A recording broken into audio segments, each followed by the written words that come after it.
It's time to actually get some videos pumped out on the Corsa. Georgia Civic's here, that's all parked up, absolutely loving the new space on the driveway, but there is one car missing.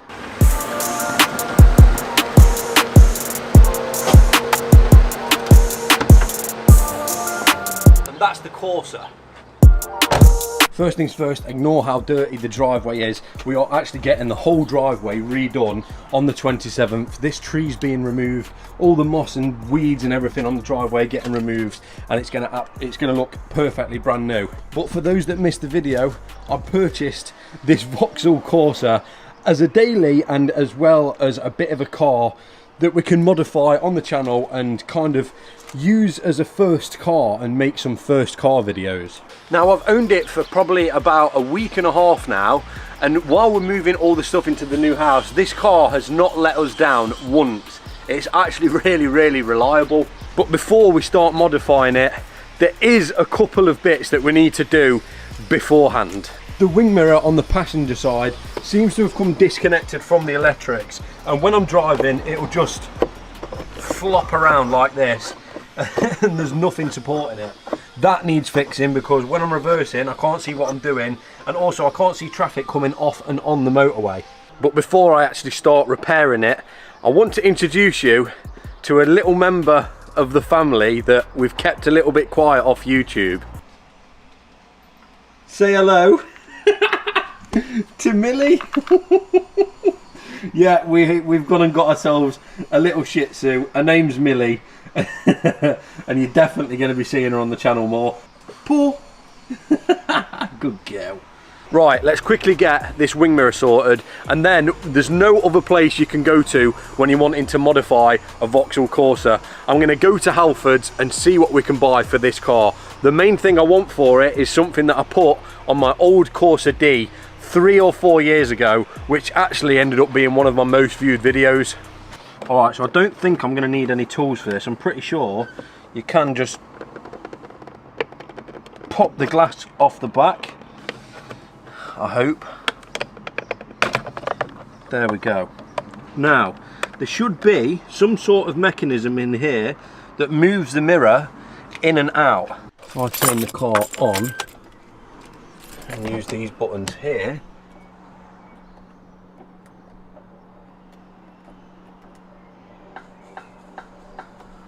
don't know if you can see that, but it's kind of like just knocking. Right, so I get it. So it's actually this singular kind of ball bearing that moves. I don't think this one moves, it's just this one. So obviously we need to make sure that that is definitely connected to that one, and then the whole mirror should move. So I don't know whether to take the wing mirror off or try and do it on the car and see if it works, but I'm going to give it a go and see if we can fix this. Ooh.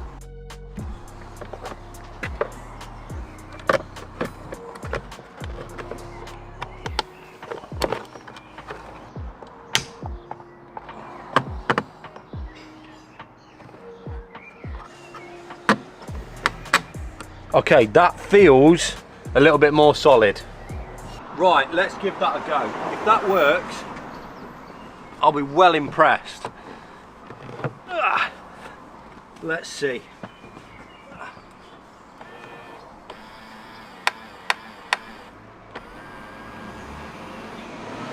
Right, it's working left to right, but it's not working up and down.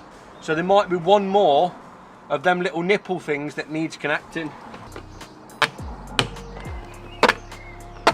Right, all three of them nipples, the central one and the left and right one and the up and down one, are connected. So technically that should work. If we go left, that works. Oh, come on, easy fix. Right, that works. Down, that works. And up. Yes, that is absolutely, that is perfect. And now while I'm driving, it shouldn't like vibrate around and go up and down and stuff. It should just stay like the right one does and not move. Perfect, that's a good fix.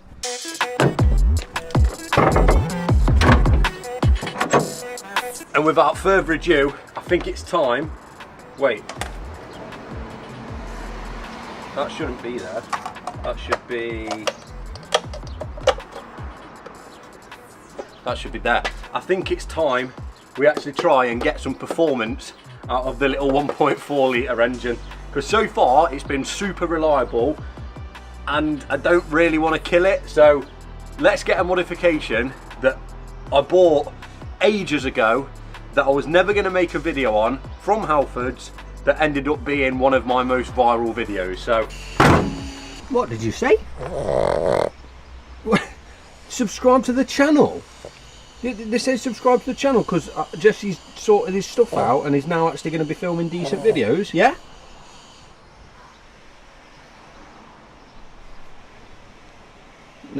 Yeah?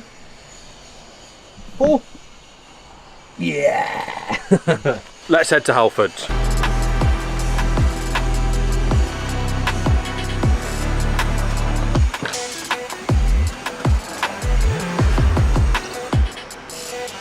And if you own a Corsa, where else would you come to get modifications except good old Halfords?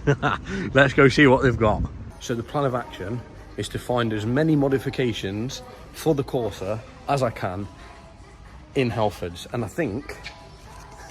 That's a key ring. I think I found the first one. I know, I quite like it though. No? There is literally everything in Halfords. You've got aftermarket gear knobs, aftermarket aerials, which, you know what? I may actually invest in one of them aerials because I think the Corsa could do with one. Pedals, so much stuff to choose from. So I'm going to get a little basket together of things that we could buy. Do you know what? They're getting bought. They are getting bought. Right way in the camera. They are in the right way on the camera.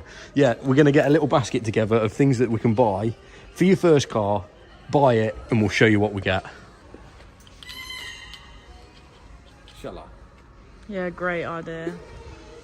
Jesus Christ. It's what you do to your first car though, isn't it? Well, I can't say I ever did that. Have you ever done that? No, but I'm going to. What else you got? Sunstrip. Do you know what? I actually didn't mind driving around in the Corsa, but I feel like now it's just... Yeah, I've got to drive this around daily, so I may tint the front windows. But the main thing we came for, oh, for God's sake, is a lot of people may recognise one of these. Now, this is a universal air filter. And this is what we need to make the car louder when accelerating. Do you know when I first met you, I never thought this would end up happening? I'm going back to my roots. I've moved on from that. Yeah. Just shut up. There's no defending this one. All right, so after a very successful Halfords trip, we've got a few bits. We're going to get back home and I'm going to show you everything we've got, install it, and then I'm going to have to drive this car around.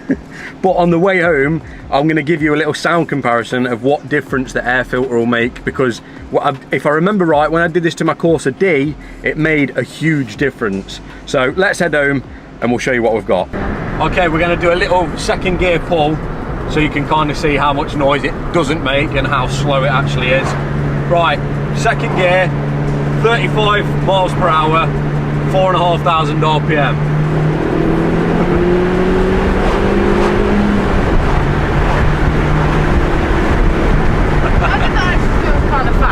What? I don't know. Yeah, so there's no show and there's no go, and after doing the air filter there's still going to be no go, but at least there'll be a little bit of show. I didn't feel like that was that slow. It weren't too bad. 90 horsepower in a little car. It's not sluggish, but it's not fast. But let's go home, fit the air filter, and then we'll come back out later and we'll see how much of a difference a performance air filter from Halfords has done. Right, now before I show you what we got, I do realise you can get this on the internet, on Amazon or eBay or something, for way cheaper. But the first thing people do when they get a car like this at a young age, when you've just passed your test, is fly to Halfords and get as much bits as you can. Now let me introduce you to the first mods for the Corsa C. And yes, I did get dust caps.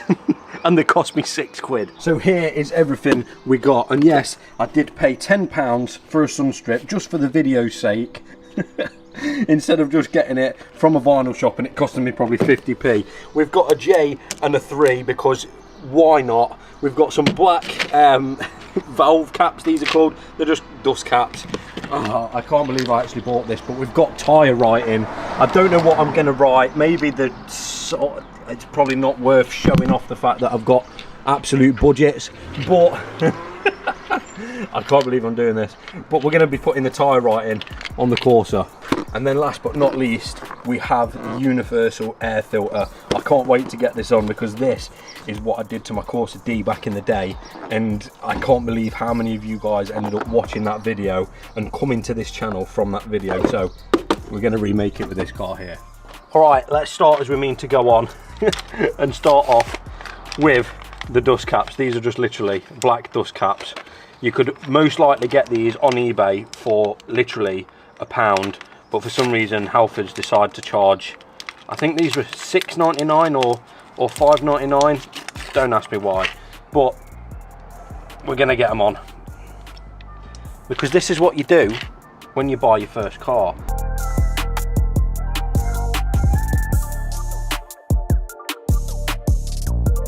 And there we go. I told everyone we weren't messing around in this video.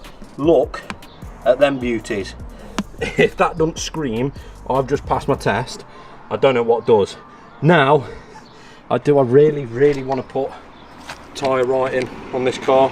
Oh my god, everyone's going to be screaming at me in the comments to do it. I'm honestly not sure. I remember I've got to drive this car to and from work. Shall I just send it? Oh, yeah, this is why I bought it. We're going to put tyre writing on it. Screw it, why not? So this may end up being a massive failure anyway, because I know these pens are pretty naff, to be honest, and they like never really work. But these tyres are actually made by Kumo, or Kumo, however you pronounce it. So I think that's the part I'm going to make in white. Let's give it a go.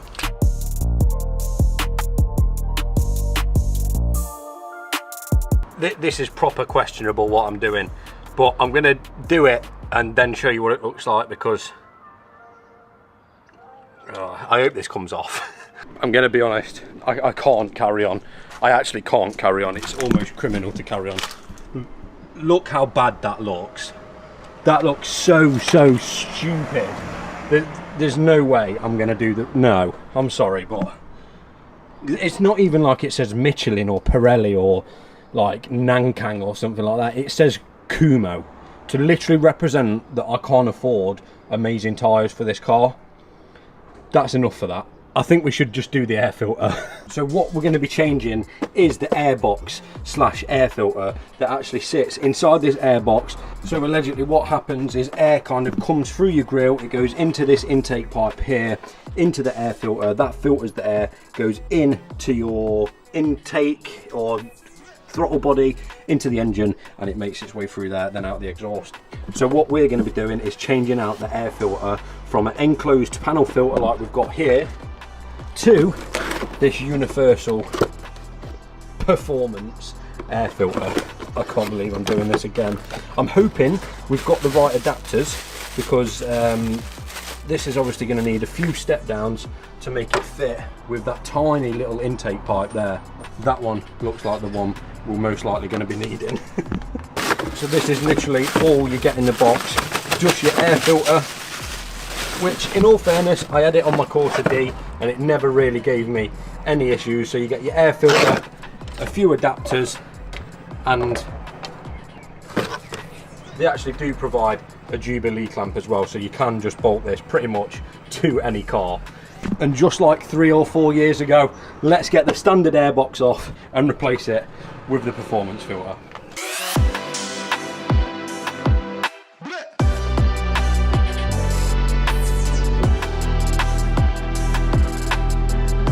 I literally can't even get these bolts off.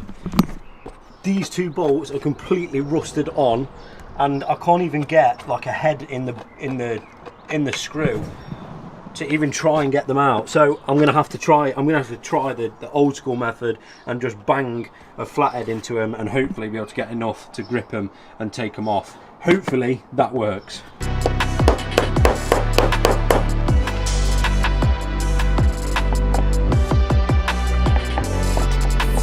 I've just realised there might actually be a better way of taking this out without even having to touch these screws here because they are completely rusted in. As you can see, this little bracket here kind of holds the airbox in place. So I'm going to take this bracket out, try and get it separated from the box, undo the intake hose, and hopefully we can get it out that way. Luckily, I managed to get this one at the back out, which wasn't as bad, but these lot aren't, just not coming out.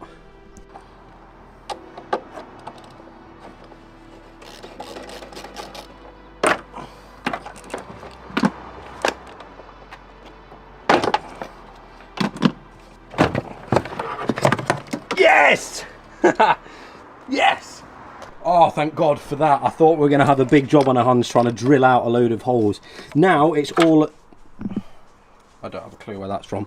But now all it's a matter of is just adapting that filter to that intake hose. What I'm going to do is I'm going to leave this kind of cold air feed in the car just so there's maximum air going to the air filter, because we don't want that to heat soak. That's one thing that this will do, which your kind of standard airbox doesn't, is this will heat soak a lot more. So when you're sat in traffic, it's going to be intaking a lot of hotter air. When you're driving, it shouldn't be too bad. What's Millie barking at? But when you're sat in traffic, it is going to take a lot of heat in. Right, next step is figure out what adapters will end up fitting on the intake hose. Oh, we're on, boys, we're on. We are on. And now it's all it's a matter of is putting the filter on like that and tightening it up. But that is the air filter all installed. I've kind of just jammed the cold air feed and the intake together, and they kind of don't really move there, so that shouldn't be a problem. Now, before we do go take it for a test drive and see if there's actually any difference, I guess we're gonna have to put this sun strip on, and I'm gonna do it the way that the instructions tell you to do it, and that's by spraying soapy water on the windscreen and kind of aligning it and then squeegeeing the soapy water out of place. So I guess we'll see how this goes.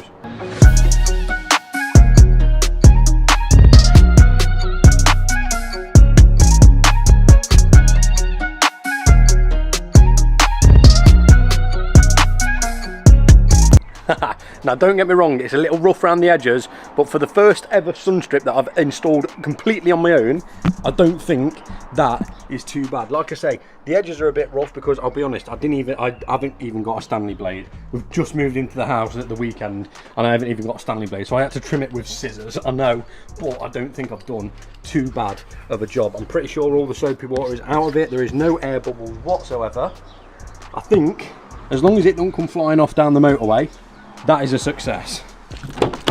One thing we haven't done, which I'm really hoping there is no issues, but because we haven't messed around with a MAF sensor, there shouldn't be any warning lights whatsoever. Let's turn it on.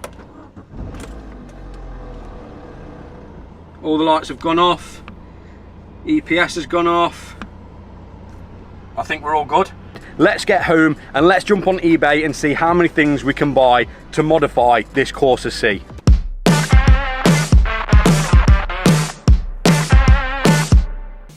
So after scrolling and even more scrolling and finding a lot of actually questionable things on eBay, I managed to get together a few okay modifications.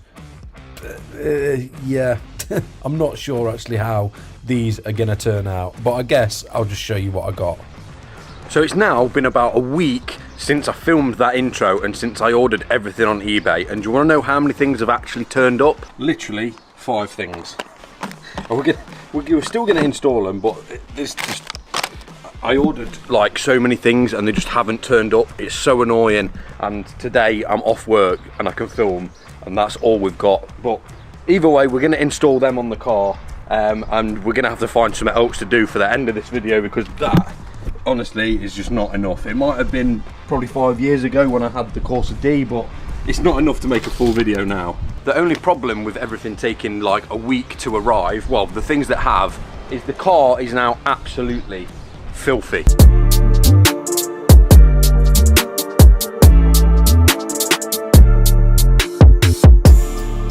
Okay, now the Corsa is all clean, we can actually get on to doing a few of these modifications. Let me show you what they are.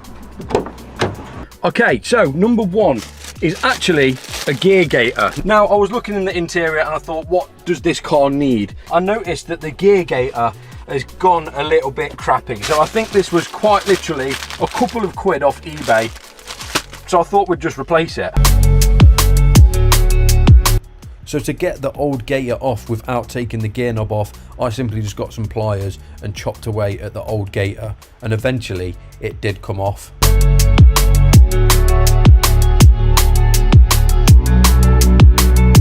And now you get your new one and simply just put it over the top.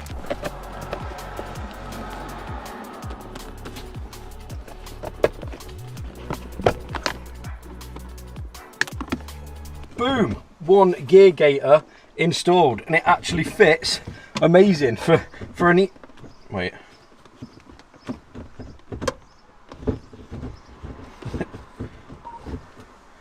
Is that? Why won't it go into first? Okay, I don't know what that was about. It now does go into reverse and into first. That's a good job. Right, on to the next thing. Now be honest, how many of you people have bought a car like this, or you've bought your first car and you can't listen to any music? Now, I found something on eBay that I've never heard of before, which I don't think many people will have, that is such an easy alternative to having like a Bluetooth screen or like Apple CarPlay and stuff like that. If you just want to listen to some music, I think I found the thing for you. So this little beauty is something called a Bluetooth adapter. Now this, quite simply, I hope, plugs into your cigarette lighter. It connects to a frequency on a radio, and then you connect this to your phone. So apparently you can play music through it. Let's give it a go. I'll test it so you guys don't have to. So the instructions that actually come in the box are all in Chinese or Japanese, I'm not too sure. But it actually does say what you need to do on the side of the box. So, connect Bluetooth device. Let's just give it a go. This is what you get in the box. It is quite literally just, it looks like something that you can charge your phone with, which you actually can. I guess we'll plug this in. You just put it in your cigarette lighter. We'll get the keys, and hopefully we can connect this. We have got power. Okay, it does actually work, which I'm surprised about. So if we go onto the radio station, what are we on? FM 97.6. So if we go up and down, if we carry on going, if we go to 97.6, is that right? Yeah, 97.6. Now what it should do is this should, not like that, this should now connect with that radio frequency and transmit through your phone. So, okay, so you go on your Bluetooth, and I think it is it car Bluetooth? Car Bluetooth, you literally click that there, and hopefully this connects to that, which it does. It says connected. Now all we've got to do is go on YouTube and play one of my videos, and hopefully, oh, it's not working, boys. Hold on. It is. Video today on the Civic. I don't really film much with this car because it only comes out every so often. That actually works. So don't ask me how, but it just connects to a frequency. As you can see, we're on FM 96.6. That connects to the same frequency, and you can just play whatever you want through your phone as if your car had Bluetooth. That is mint. Honestly, I'm not even joking. I'm actually really impressed with that. That has saved so much messing around, and you can put it in any car. It is such a cheap alternative to like buying a complete new stereo. I think this was a couple of quid off eBay. Everything I've used in this video, by the way, will be linked in the description. I make no money from it. It's just to help you guys out, but that is a must-have if your car hasn't got Bluetooth. And even if your car has got aux, it saves you having to use a cable. So 100% get one of these. I don't know who sells them, I don't know where they're from, but there'll be a link in the description. Okay, on to the next one. Now the next one is something that I'm probably renowned for on YouTube now, and that is this horrible thing. I absolutely hate rear wipers.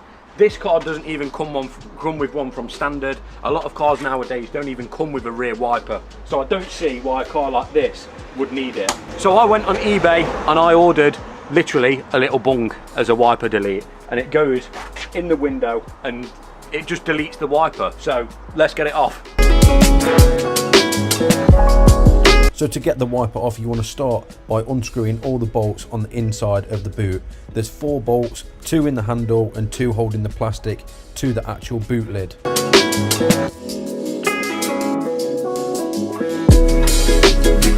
So the idea is you delete this wiper motor, which obviously connects to the actual wiper. Now 9 times out of 10, these are seized. So fingers crossed, it actually does come off.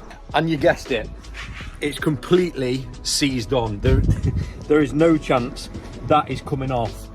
So if in doubt, get the grinder out.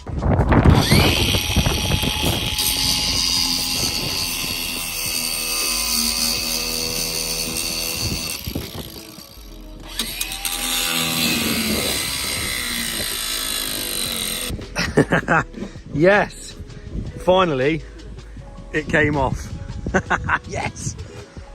Well, that ended up taking way longer than it should. My dad ended up having to go out, so I couldn't get the grinder. I need to invest in some more power tools, but we've ground the actual, well, the bit that was seized off. So now it's just a matter of taking the motor off. So it's quite literally just 3 bolts to take the wiper motor out on these, and it is on most cars anyway because I've done that many wiper deletes. One there, one there, one there. They are like this kind of weird star pattern, but I've just got a 7mm socket and it does the trick. So just get a 7mm socket and you can take them out.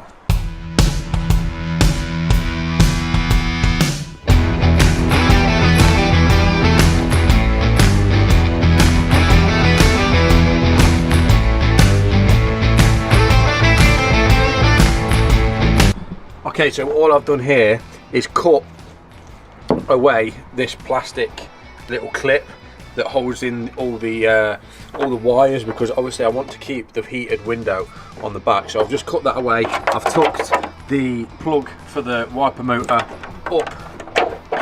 in there just so it doesn't rattle around, and now you can pull the motor off, and then you're left with literally just a hole, and that is where you want to install the bung. But first I'm going to quickly clean off any of this horrible gunk that is around the hole, and then we'll put the bung in. And as easy as that, the wiper is deleted. Now you can actually get glass wiper deletes, which I'm probably going to buy. This is just a rubber bung, but you can actually just fit this without having to do any other modifications, whereas the glass ones you have to kind of like seal them in. But it just looks a lot better. No wiper on the back, it looks a lot more symmetrical. I'm going to take the Corsa badge off and the 1.4 badge off just to give it a bit of a better look. And yeah, I quite like that. Now I'm going to be honest, there was meant to be one big modification in this video of me going to collect some wheels, but unfortunately it fell through. So what we're going to do is next video we're going to do 3 things in one video. 3 like big things. So we're obviously going to be doing the wheels and then 2 other things that you guys are going to really enjoy. But that isn't the end of this video. We've got one more thing to do to this car, which I think looks really good on any car. Let me show you. Okay, so the last modification is some number plate bulbs. It turns the number plate bulbs from like that horrible kind of yellowy, kind of weird looking colour to nice white bright bulbs. So let's get these fitted.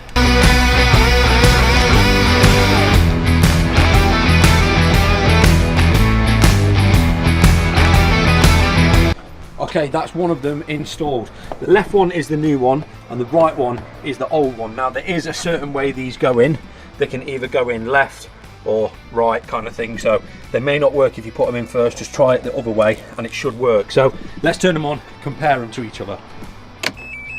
And there you go. As you can see, that one is the old one, that one is the new one. It just looks a lot more modern and the car just looks a lot nicer at night when driving down the road. Let's get the other one in. So installing these is really simple. On the right hand side of the unit there's a little indent for your flathead screwdriver. Put it in, pry it out, and the unit just pops out of the bumper. Then you can twist the bulb out of the unit and then simply pull the bulb out of the plug. All you've got to do then is replace your bulb with the LED and you're good to go. And put it back in the same way it come out and twist it closed. Then it's just a matter of putting it back in its place and clipping it in. Now, as fun and easy as them modifications are, I want to start making the car look a bit different. Now, I think there's one big thing that really lets this car down, and that is the wheels. The fitment is just so poor, and also the height, which might give you a little clue as to what's coming a bit later in the video. The fitment on the standard wheels is absolutely awful. There's a massive arch gap, they sit really far into the car's arch and they just look absolutely disgusting. Now, I was going to spray these wheels, but for the simple fact of I'm not a big fan of how they look, and they also fit really bad.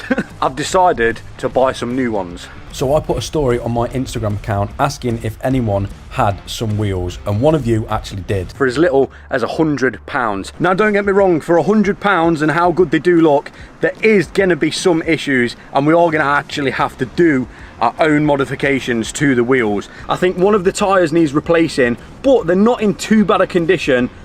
But I just think I want to change the colour. But anyway, let's hit the road, let's go meet Liam, grab these alloys, and we'll test fit them tonight and kind of see what they look like.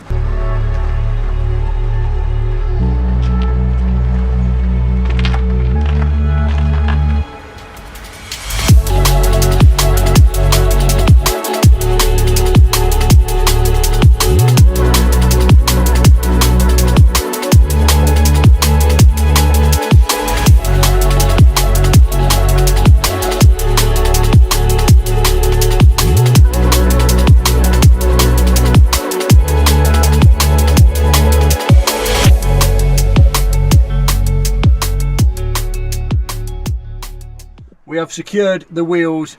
Let's get home and well, I'm not going to test fit them tonight because it's already getting dark, but I'm going to like line them up next to the car and just see what they look like. I really like them. Okay, so here is what we are working with.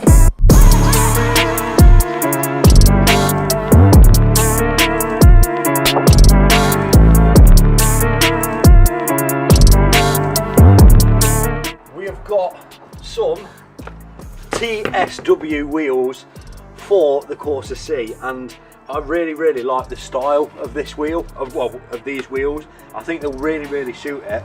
The only thing I'm thinking of doing is changing the colour to black. Now, like I said, there is a few things that we need to do before we can actually fit them to the car.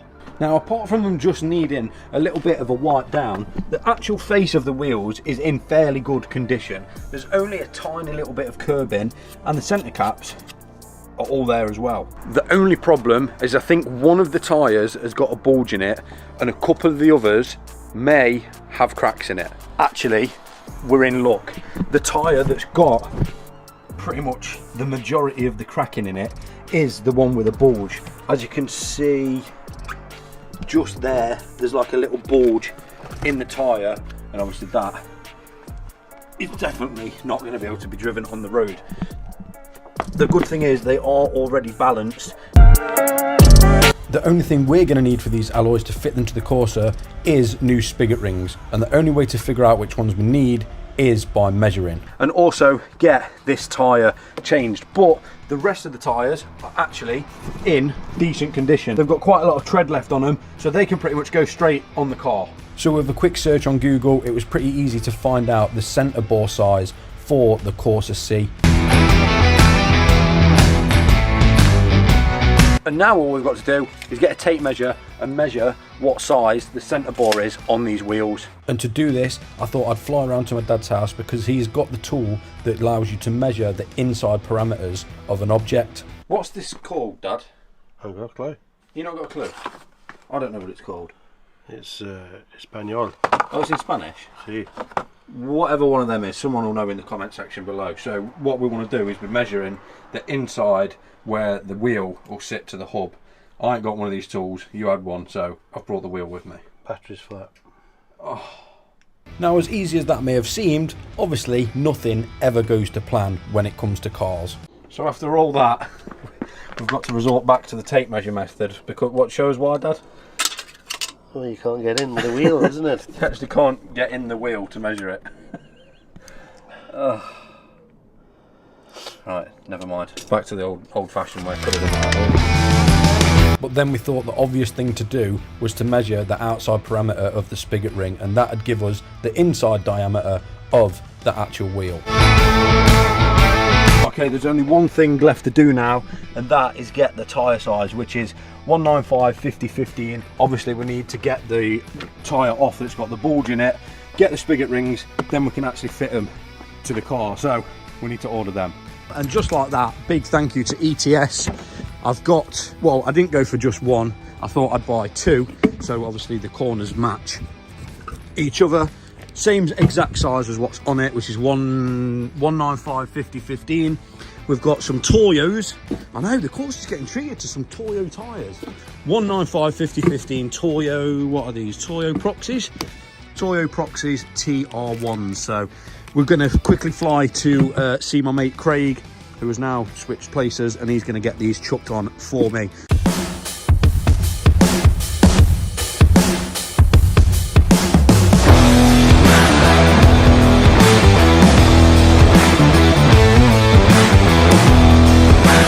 Massive thank you to Craig. The tyres are now fitted, and this is kind of what they're going to look like. Obviously I'm not sure whether to stick with the silver or paint these black. I really do not know, but either way we can't get them on until the spigot rings arrive. But whatever colour they go, I think the wheels are going to look absolutely amazing, and the size is pretty damn perfect. So the size of the spigot rings we needed was 72 to 56.6 millimetre, and a massive thank you to Liam for letting us know that TSWs actually have a specific spigot ring.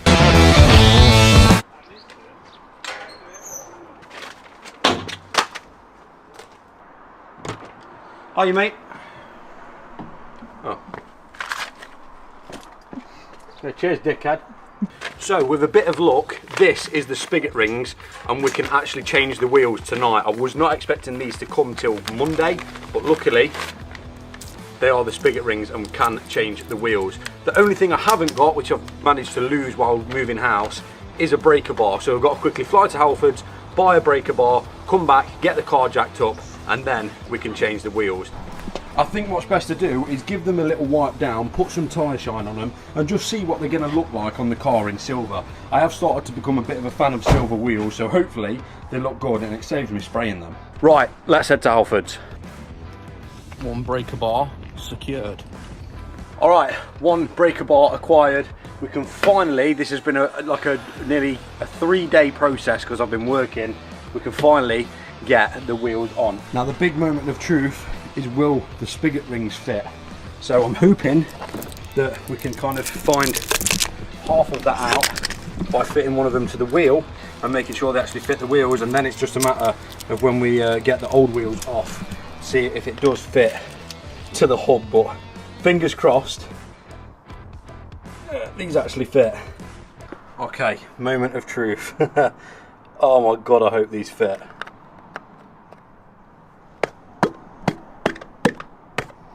Which they do, they fit in the wheels, thank God. Now let's just cross our fingers that they fit on the hubs. Now obviously the brand new tyres that we got installed yesterday, I'm going to be putting them on the front because obviously this car is a front wheel drive car. So I think without further ado, this is actually the first car I've jacked up on the new driveway. So without further ado, let's get these wheels finally installed.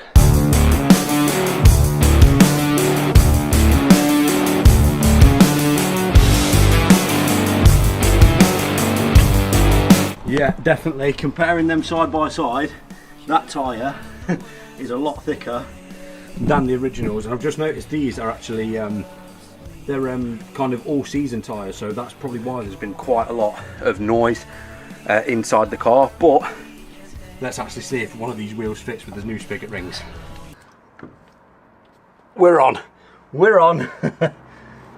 Oh, thank God for that. And it is really tight on there. So right, before it falls off, let's get the buzz gun out.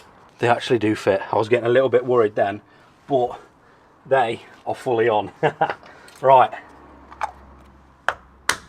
let's do the back. So far everything was going really well. The spigot rings fit, the wheels fit. The only thing left to do was drop the car and see how they looked. Right, here we go. Moment of truth. Obviously we do need to clean the wheels as well, but let's drop it and see how they actually look and fit.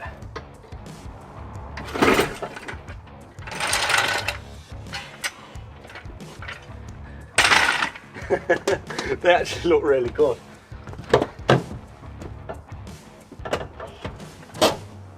And there we go. Look how much better the fitment is. Like, the wheels are pretty much in line with the car now. And the back ones, I know they look a bit lost on the arch gap, but they don't look lost into the car. Now, I'll be honest, it really needs lowering. And unfortunately, they didn't arrive in time for this video, but I have ordered some lowering springs for the car, 40mm, which we may need to even go further on the back. But we've ordered some of them. They should arrive next week, so it'll be in next week's video. But I wanted to get it in this video, but they're not going to arrive on time. And also tomorrow, my day off, it's raining, so I wouldn't have been able to fit them anyway. But either way, we're gonna get the rest of these wheels on, give them a clean, and then we'll show you what they look like. You wear a hat, they call dad. Me, I'm the dad in a hat. You just like clubbing and clothes. Me, I like afternoon naps. 3, I be missed for the road. My oldest like counting racks. My middle one, she's in a dirt bike. My youngest is just like a mama. The mama loves me and I love her, so if she wants something, it's never about. It's starting to all come together now. Like I said, things are on the way that's going to completely transform this car. We've got some massive plans for it. There is one mod in specific that you guys told me can be improved, and that was the wiper delete. If you watch the video, you've seen that we've got this cheap rubber bung and it just kind of didn't look very good. So of course, I jumped straight back on eBay and ordered a bit more of an upgraded wiper delete. And it finally arrived.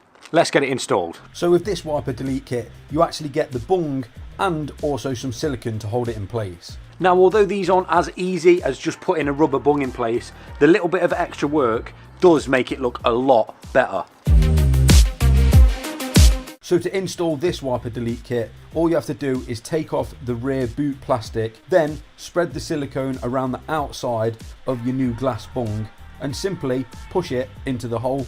Now, one thing I do, you don't have to do this, you could just leave it to set, but seems as you're never going to see it because it's behind the kind of boot plastic, I just put a bit of tape over the back side of the wiper delete just to hold it in place, and now you can reinstall your plastic. Now that is 100 times better. As you can see, it says SXI on it as well as a nice little detail, but it just sits flush with the window. Yeah, that is 100 times better. Now this one is a test for my original subscribers. How many of you can recall my 6th ever video? I have these. Sorry, I do need to wash the inside of my car, I really do. But I've got these, and basically what these are, I'm gonna have to show you. And they just give the car a bit more of a stealthy look, if you know what I mean. It just looks a bit more evil coming down the road. Now, for those of you that guessed it right, you'd remember me sat in a car park in the pouring rain, installing some eyelids to my first Corsa that I had on this channel. So you know that we had to order some for this Corsa, and that is what these are.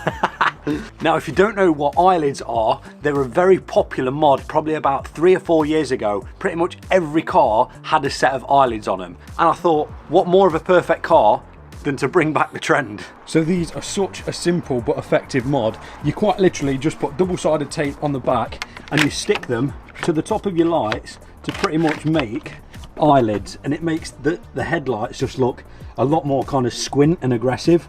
And I seen these on eBay and I thought this was a video that I did about 5 years ago, and I have to get some of these and put them on this car. So let's get them installed. So all I did with these is literally stick some double-sided tape to the backside of the eyelids. And now all you've got to do is pop your bonnet and make sure you clean the top of your headlights the best you can. And now let's actually get them installed.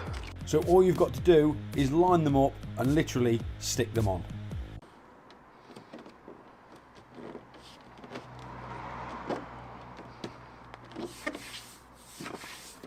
And now hopefully the bonnet sits in line. Honestly, installing mods like this proper takes me back to the old days. I'm absolutely loving it. Let's have a look at before and after. So here's what they look like before. Not very aggressive, just your standard lights. And then boom. Absolute evil scene coming down the road. Everyone is going to be moving out your way for your all of 90 horsepower.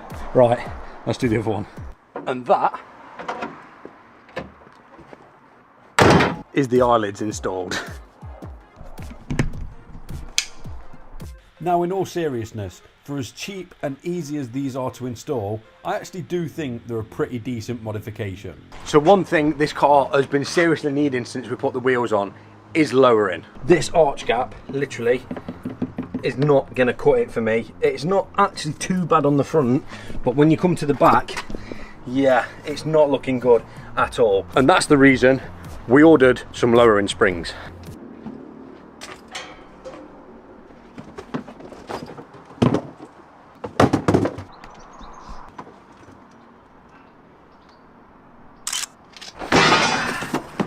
So I decided to go for 50mm lowering springs. I'm hoping that it is going to really slam it, and it is actually going to be quite low to the point people think it might be on bags. I don't know, it may work, it may not. The most common ones for these I think are 35, so these are pretty low. Let's get them installed. Now I'm actually quite looking forward to how this is going to look, and like I say, I hope it is low as I think it is going to be. So before I go ahead and jack the car up, I'm obviously going to loosen the wheel nut bolts. Then we can jack the car up, take the wheel off, and we can start getting these lowering springs installed. Okay, I think the best thing to do is start from the back and then do the fronts. The backs shouldn't take long at all. Literally one main bolt for the shock absorber, and that should give us enough leverage to push down on the drum and hopefully get this spring out, and we can just replace it with the new spring. Fingers crossed that goes to plan. Let's crack on with it. Now, of course, it's a lot easier said than done, but in all fairness, this Corsa is an absolute breeze to work on. There we go. Yeah, and that is how you get a spring out. Now, to get the lowering spring installed, simply replace it from where you just knocked that spring out of the original place, jack up the drum, line the bolt up and screw your main bolt back in.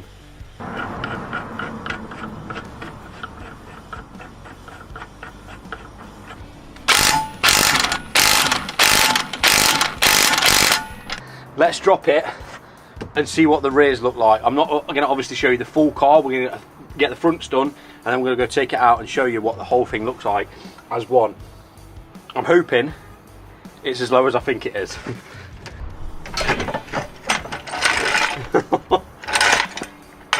Let me just take the handbrake off and we'll see how low that's gone.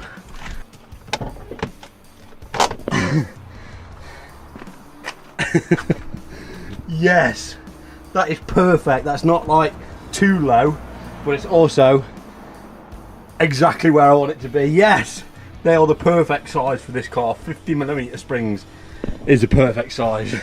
Also, they will go a little bit lower because when the springs actually set, being brand new springs, it will set in a little bit lower. So let's get the fronts done. Now, with the rear springs being a really easy job to fit, this being cars, obviously we're going to run into some issues while doing the fronts. Now, we do actually run into an issue, but I guess you're going to have to keep watching to find out what that is.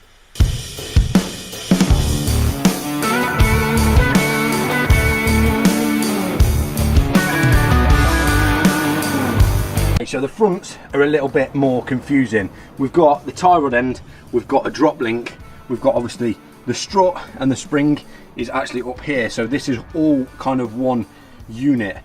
These bolts are the bolts we've got to take off, and they're actually not looking too good. They are looking a little bit crusty. So let's just pray that these actually come off. I'm not hopeful, but let's just keep our fingers crossed. Right, I'm going to need everyone to cross their fingers in the comments. Please let this work.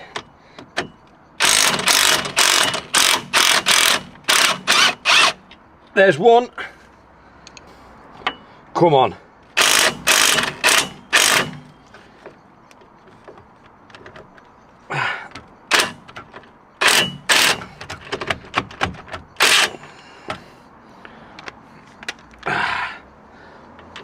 I've tried every other option and my only hope is the breaker bar.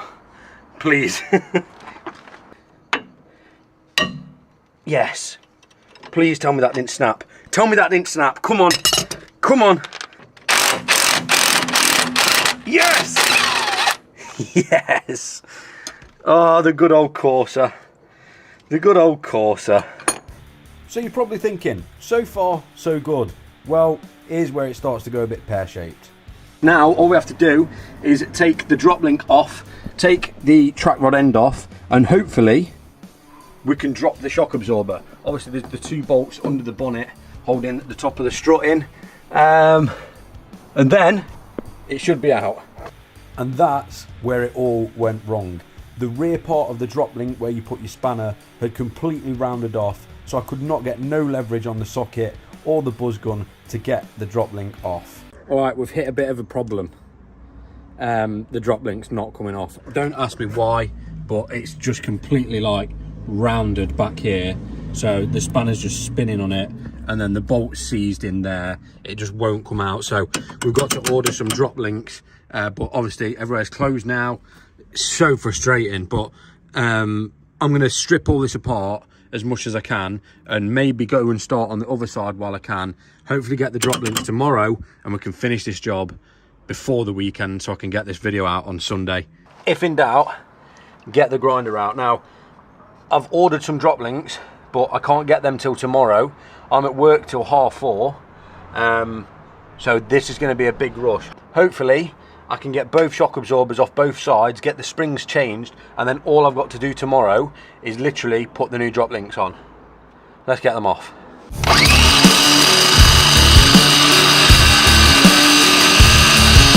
Okay, now that's off. I'm going to get the other side off in a minute when the shock absorber's out of the way. Now, what we're looking for is this bad boy. All you've got to do is undo that, and the whole shock absorber should drop out the bottom of the car. I like saying should because, yeah, nothing really goes to plan.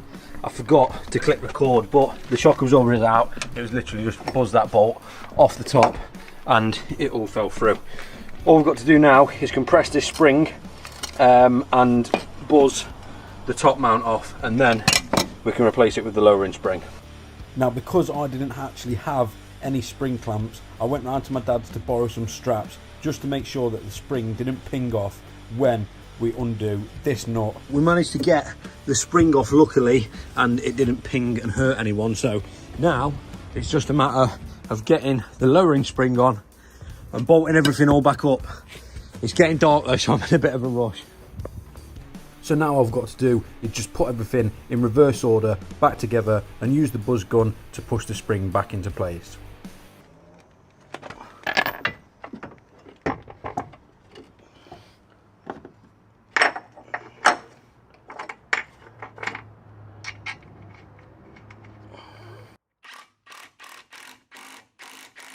Okay, so we managed to get some drop links. I'm really hoping that these have extra bolts in them so we can actually get the whole job done tonight, and I can show you guys what it looks like. We're going to just crack on, get these installed. This side is pretty much done. I'm not sure where we kind of left off last night. This side's done, except we just need to put the drop link in it. So I'm going to jack the car up, get the drop link in, and then we'll crack on with the other side. Oh, do you know what? I think today might be our lucky day. It does actually come with the bolts. So we're just going to get this straight on.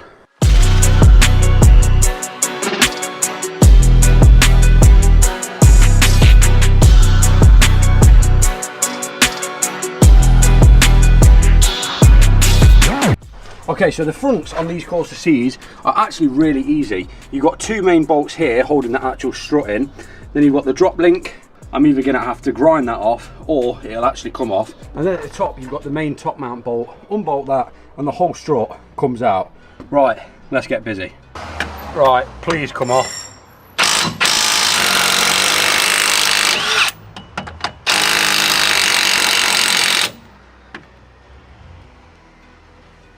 Oh no!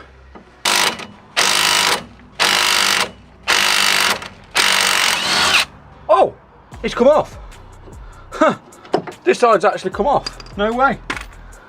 Wow. If only the other side was as easy as that, we'd have saved so much hassle. As if just that one side delayed me a whole day. Right, that's good. And just like that, one shock absorber. Now, replace the spring and put it all back together. Simple as that. Okay, let me just give you guys a little disclaimer. The only reason I'm doing it this way is because right now, this car is in the way. We need to put George's car, which has freshly been resprayed, there's a video coming on that, on the driveway, and mine is currently across the road. But get yourself some spring clamps, do it the proper way, don't do what I'm doing. But I'm going to record it in case it goes wrong because it's good content.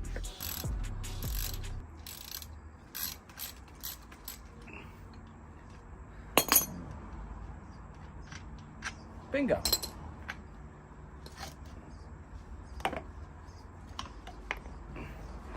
Job is a good one. And just like that, that is one lowered Corsa C.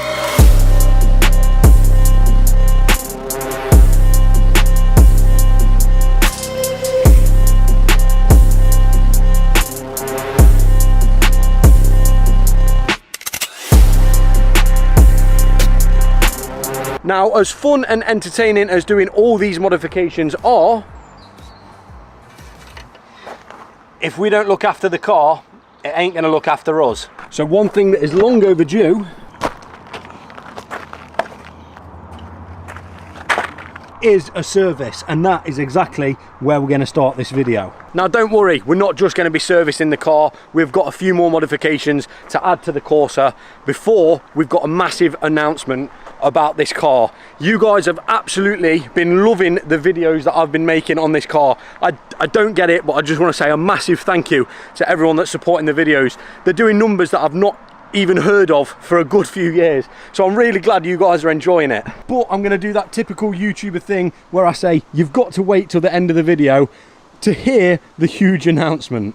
But for now, let's get home and let's do an oil change, because this car deserves it, to be honest.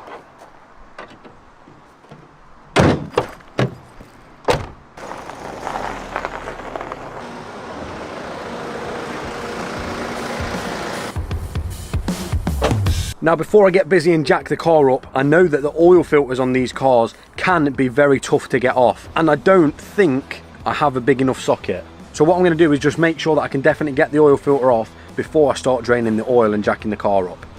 So on the 1.4 SXI engine, the oil filter housing is located just to the right of the engine block, which makes it really easy to change your oil filter. To get the oil filter housing off, you need a 32mm socket. But the one thing I didn't realise was that the Halfords Advanced set actually does go up to 32mm. So if this fits, which it does, we can get the car jacked up, drain the oil, and we can actually get the oil filter housing off. Now for those of you people that have never ever worked on a car before, a really good place to start is doing an oil change. Around 6 years ago, I got my first car and I didn't even know how to change the wheel trims on it. So just by a little bit of trial and error, you can actually do a lot of work yourself. We've got the car jacked up, we've got an actual stand to support it, and what we're looking for is this tiny little, well, drain plug here. There is a bit of oil on it as well, so it might have actually been leaking, but all you want to do is get the correct socket and just pop that off and just drain your oil out. So it turns out for the Corsa C's, it is a TX45 that fits in the drain bung. I've just got this from Euro Car Parts just to drain the oil into, and then can obviously pour it out into whatever. And now you can just unwind it.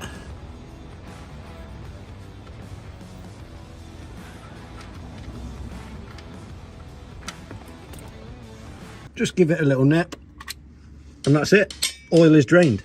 Now it's just a simple matter of undoing your oil filter housing and replacing the oil filter. So once you've removed the old oil filter, it is literally a case of swapping in the new one and putting it back exactly where you found it.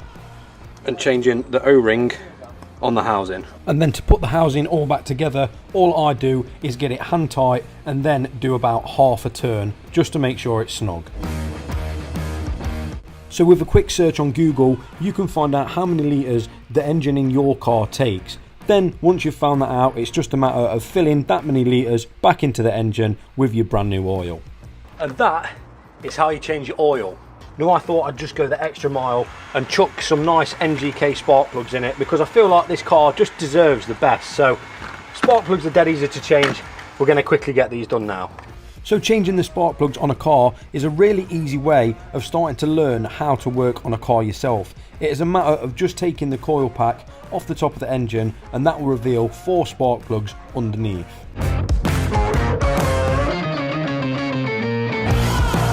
So to get the spark plugs out, you want to go ahead and grab yourself a spark plug socket. All you've got to do then is put it down each cylinder, grab the spark plug, loosen it, and when it's free, you can actually grab the spark plugs out and check them for yourself.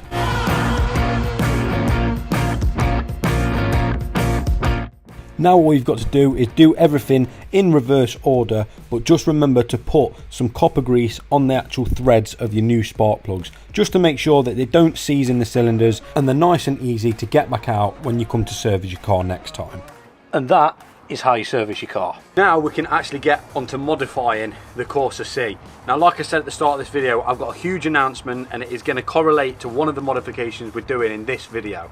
Now the first one is such an obvious, cheap and affordable mod that you literally cannot say no to. And that is literally a simple set of aftermarket number plates. These ones are from Halfords and they just look bland and boring really.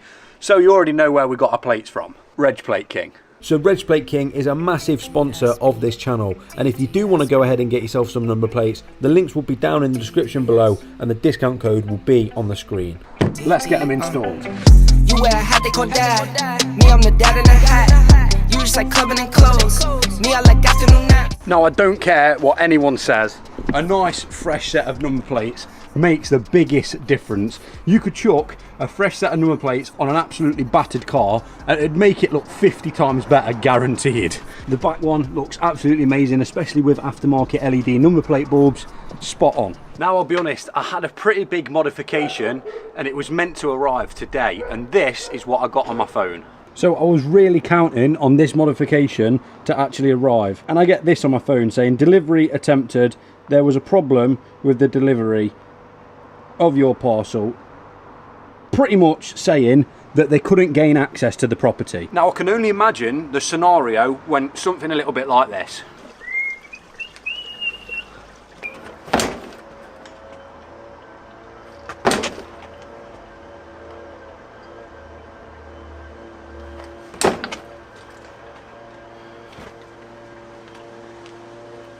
Now I don't mean to be that guy, because I've done delivery driving, 180 stops a day, 350 parcels all in one day, and it doesn't take much just to literally go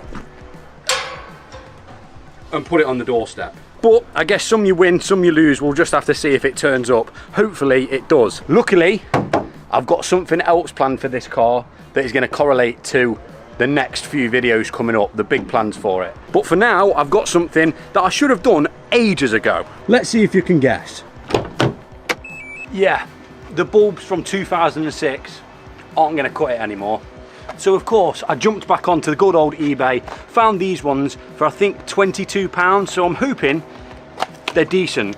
I mean, they look all right. They're the proper big LED ones with the fans built into the back of them, so I'm hoping that they'll actually do a decent job, but I guess we won't know until we install them. So let's get them on. Now, changing the headlights on a car can either be one of the easiest jobs in the world, or it can be one of the hardest jobs, and I think we've got a little bit of both in this one.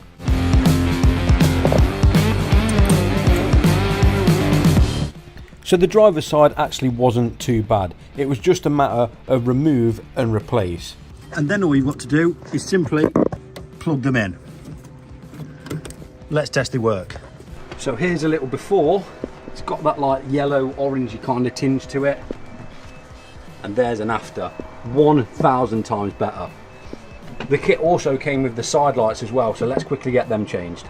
Now to do the side lights, it is a little bit trickier. You've got to get this connector out of the way first, and that should give you enough access to pull the door off.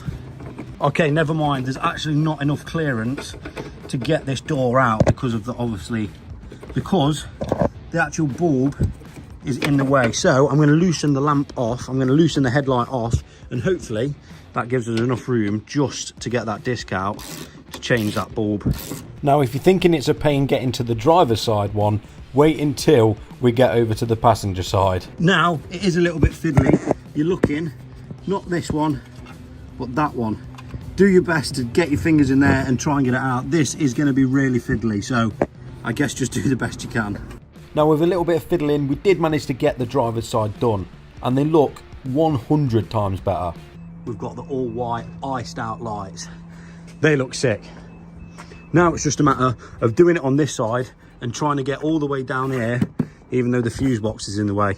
So let's have some fun. The only way I could see me getting to the bulbs on the passenger side was to completely remove the coolant expansion tank and unbolt the fuse box completely, just to get clearance to get some of the clips out.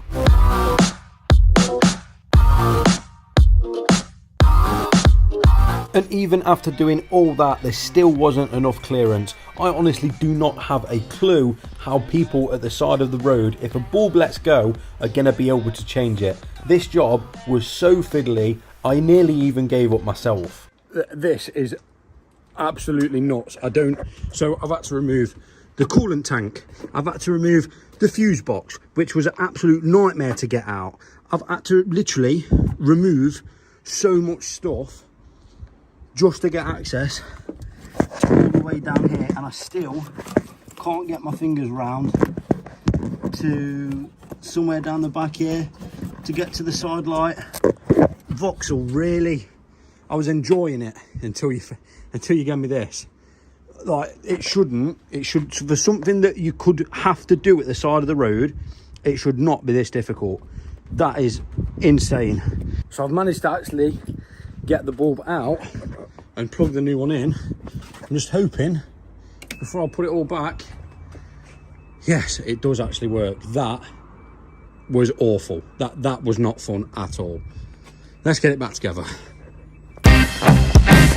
Now, as annoying and frustrating as some things on the cars may be, in the end they always end up being worth it. And finally, they're done.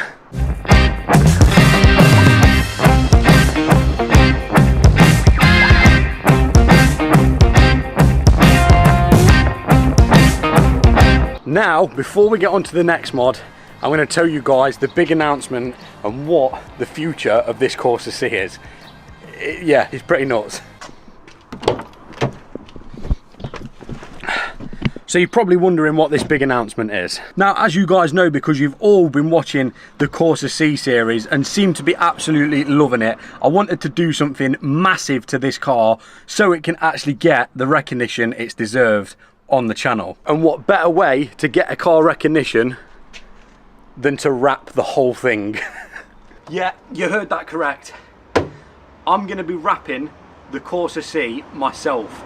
We're going to be setting up a gazebo on the driveway so I can strip the entire car, clay bar it, tar and glue, everything. The vinyl is already on the way. This is happening, and I'm not giving up until the whole car is fully wrapped. Oh my God, this is going to be fun. Yeah, you did hear me correct. The wrap is already on the way. We've chosen the colour, the vinyl's on its way, and we've actually teamed up with a company that messaged me on Instagram when I put the story up of people voting whether I should wrap this or not. You guys seem to want to watch me get stressed out trying to wrap a car, so it's going to happen. But there's going to be so much work to do. We've got to prep the car using all the detailing products I've got, maybe clay bar the whole car, just get it prepared to have a wrap put onto it. Then we've got to completely strip the car down. No, I'm not going to be taking stuff like the wings off, but the front bumper, the rear bumper, handles, stuff like that. We've got to prepare the whole entire car. And then it'll be a matter of getting started on wrapping it. Now, I've never wrapped a vehicle myself, so it's going to make for some absolutely amazing videos, and I hope you guys are as excited as I am. The colour I've chosen is absolutely nuts. So we might as well do a dechrome before we have to prepare the car. That means the grille, and removing all the badges on the back. Now I'm going to keep the Vauxhall badge on, but that will be going black because it will look good with the new wrap colour. So we've got to get the Corsa off and the 1.4 Twin Sport, so let's get busy. Now to kick the D-chrome off, I want to change the front chrome grille and black it out to give it that stealthy look. It's going to look a lot better with the new wrap, and I'm just not a fan of chrome on cars. And just like that, with a bit of patience, you can get the whole thing off as one. You may break a couple of clips, but we'll figure that out. So now I'm just going to get a sanding pad and lightly go over the chrome grille just to roughen it up before we give it some primer. Now I'm going to be giving it 2 coats of grey primer, and no, this isn't a Bentley,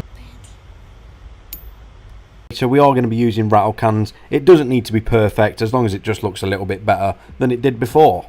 Okay, so while the first coat is drying, we're going to jump on the back and get these Corsa badges and 1.4 badges off. Now there are plenty different ways of taking badges off of cars, but the way I like to do it, and the way that I've never had an issue by doing it, is using dental floss. Just double it up a few times, get it behind the badge, and just pry it left and right, and the badge will literally drop off. And then you want to grab yourself some tar and glue remover and literally just spray the excess kind of sticky residue that's left over.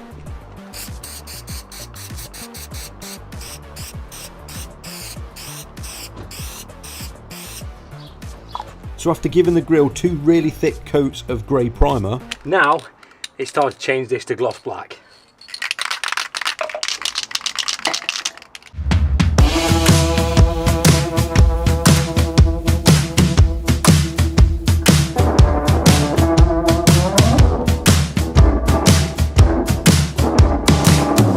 Okay, we're actually making a bit of progress now. That is all done. It's had 2 really nice thick coats, so that's just waiting to dry, and then we can get it back on the car. And round the back, I'm at the very last stages of getting the 1.4 Twin Sport off and also the Corsa. So we'll leave that to set. I'll scratch it off and then I'll show you what the back looks like. And then I need to give the car a wash because it's absolutely filthy, and obviously we're going to be using the Hydro products. Okay, the rear is done. All that's left to do now is put the grille on.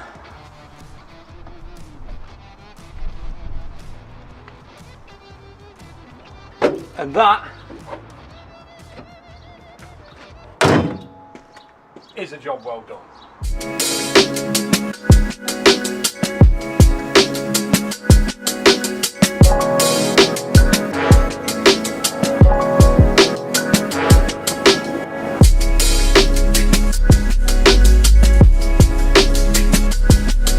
it's actually starting to look really good. Simply putting some lowering springs on a car like this really does change how the car looks. We've also chucked some wheels on, which again changed the car completely, and I think at the minute it's looking good, but there's one thing missing from the rear which we'll have to do at the end of the video because we've got some more important things to take care of.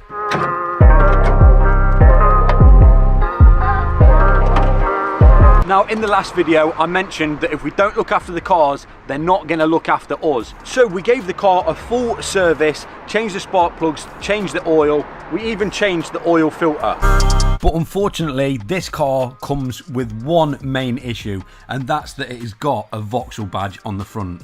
Vauxhall aren't that bad, but they've not got the best reputation for being the most reliable cars on the road. And I guarantee at some point you've definitely seen a car like this or a newer Vauxhall on the back of a truck or at the side of the road with its hazards on, being waited to be recovered. Now luckily that isn't the case with this car, so I can't even say it's as bad as the Volkswagen Golf I had. But it started to develop a couple of issues. Now, one of them issues may seem very, very familiar to the Golf videos that we filmed, and it has something to do with the temperature gauge. Now, don't worry, I know for a fact that it isn't the head gasket. I'm just pretty sure that it is a faulty kind of thermostat. The reason I think that is because, we'll see if we can get the car to do it, but even when the car isn't up to temperature, the needle will kind of like jump up and down as if it's just not getting the correct reading. As you can see, it's on 80 now. If I turn the car on, it'll probably just shoot up to 100. The car doesn't overheat, but I can just tell that the thermostat is not enjoying its life. Now, having a Vauxhall isn't all that bad because the thermostat is right at the front of the engine, just down here, and that looks really, really easy to change. It looks like it's just 3 bolts. We can take the coolant hose off, take the housing off, replace the thermostat and put it back in. Now, the next issue you guys actually pointed out when we did the servicing video, and yeah, you guessed it, it's got worse since. Now, no, it hasn't blown up, and no, I don't think the head gasket has gone. But since we actually serviced the car, I've noticed a really strong oil smell inside, and once I've got out the car, I can smell it a lot on the outside. Now, at first, I did brush it off to, well, we've just done a service, maybe it's just me. But then the car started smoking. Yeah, I started to see a lot of smoke coming from this area of the engine, and a lot of you have probably already guessed it and can already see what the issue is. I'm pretty sure we have got a rocker cover gasket leak. It's leaking everywhere. It absolutely stinks of burning oil, and what's happening is the oil is literally seeping out from the rocker cover and it's dripping down onto the heat shield, burning off, and that is why it absolutely reeks of oil. Now, as annoying as little things like this are, luckily they are not the end of the world and they can be done on the driveway with little to no mechanical knowledge. They're issues I can live with. The car has nearly done 81,000 miles and I'm guessing the thermostat's never been changed, and also the rocker cover gasket's probably never been changed either. So I guess it's getting to that time where things are going to start failing and things are going to start needing replacing. So I think that's where we should start, doing the first actual fixes to the Vauxhall Corsa. Now, don't worry, I haven't forgot. Yeah, we are wrapping the entire car, and that is going to start very soon, probably in the next video that you see on the Corsa. But before we do that, it's best to just get all these issues out the way before we carry on with the modifications. So let's get on the driveway and let's sort the poor girl out. Now, I'm not even making it up. For some reason, we've now got an engine light on the dash, but that's going to have to wait. We've got to get this thermostat done, and maybe we're going to have to do the rest of it tomorrow because it's already starting to get dark. It's that time of the year. It's about to be September. I don't know what I'm going to do for videos during the winter, but we're going to have to just work with what we've got. Let's get this thermostat done.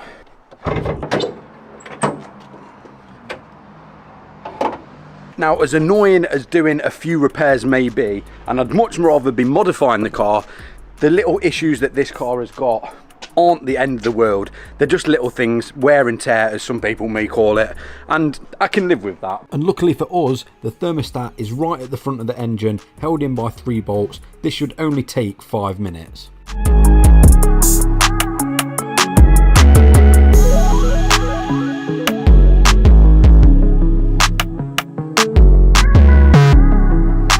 Okay, now taking off the 3 screws that were actually really easy to get to. All I used was just a small ratchet and they've come straight off. Now it reveals the thermostat, and I am going to assume that that is the original one because it definitely looks a little bit worse for wear. Let's get it out, replace it, put the bolts back in, and then we've got to bleed the system. Now, to get the thermostat out the housing, it was actually a little bit awkward. There's 2 pins on each side and you've got to kind of push them down and twist them out of the location just to get the actual thermostat out of the housing. But I later realised that I actually had the housing, so I could have just took it all off as one unit.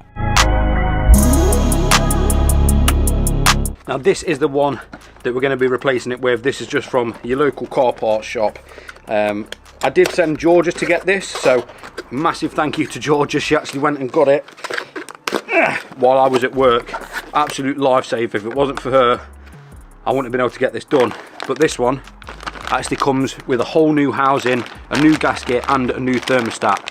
Now, as well as I did play that off, I was not actually expecting it to come with the housing. I just thought it'd be the thermostat on its own, and if I'm honest, I'm pretty sure I don't have the tool to take the coolant hose off, so we may run into another issue. And of course it can't be straightforward. Now, this is my own mistake. I didn't honestly realise that it came with a whole new housing. I thought it was just literally the thermostat that I took out, but apparently we're changing the whole housing. And the only thing is, since I've moved into my since me and George have moved into our own house, I've been trying to get tools as I need them, and I didn't know that I'm going to need a set of grips to take this clamp off. So I'm going to have to go get a set of grips to take this clamp off so we can change the housing. But it's getting dark and we may just have to drag a light out here, guys, and carry on tomorrow. But I'm going to fly to my dad's, get a big enough tool or grips, and yeah, we'll have to pick it up when I've got the tool. Correct tool acquired. Cheers, Dad. Big shout out to my dad as always. We can now get the clip off, take the hose off, and get the housing off the hose, ready for the new thermostat housing and thermostat to go back in. Yeah, I'm not sure if you can see how bad that is, but the amount of like corrosion and oh yeah, no wonder the thermostat's not been behaving. That's bad. Let's get the other one in. And now it's just a matter of doing everything in reverse order. Get the clamp back over the hose so we can secure the housing, and just bolt it back in with the 3 bolts that we took off before. A little bit fiddly to get it back in, but that thermostat is all in and good to go. Now, one thing I've noticed on this car, yeah, this is a pretty ghetto setup, but one thing I've noticed is we've not got a radiator cap, so I'm assuming it's going to be the same as when I had my Mark IV Golf, where you simply top up the coolant, let the car idle, and just keep topping it up until it stops bubbling. So let's bleed the system.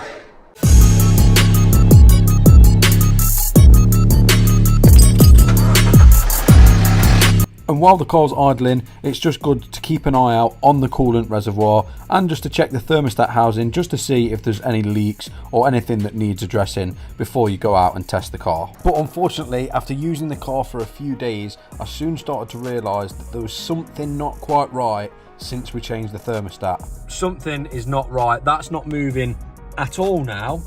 But I don't know if you can hear.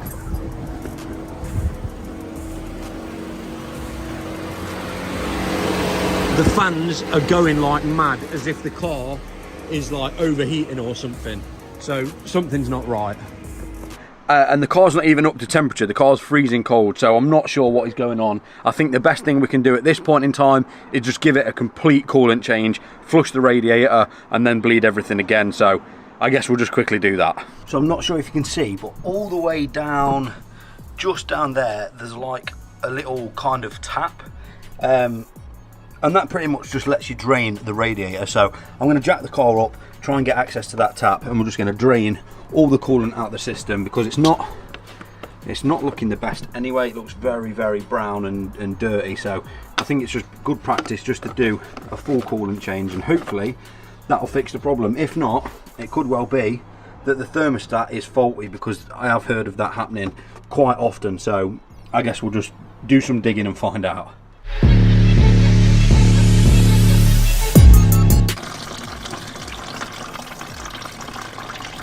This is actually become pretty weird.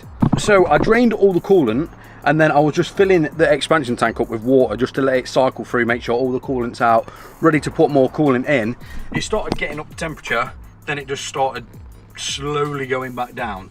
I don't know what it's on now, but maybe we actually have a problem with the coolant temperature sensor, so maybe it's worth just getting one of them. I think they're only 20 quid, and they're not a hard job to do. They're quite literally right on the front of the engine, just there. So that might be something I could do at a future date, but all I'm going to do is shut off the tap at the bottom, fill it back up with coolant, and just see if it makes any difference. But the next job is this bloody horrible oil leak, which is doing my head in. So let's get this rocker cover off.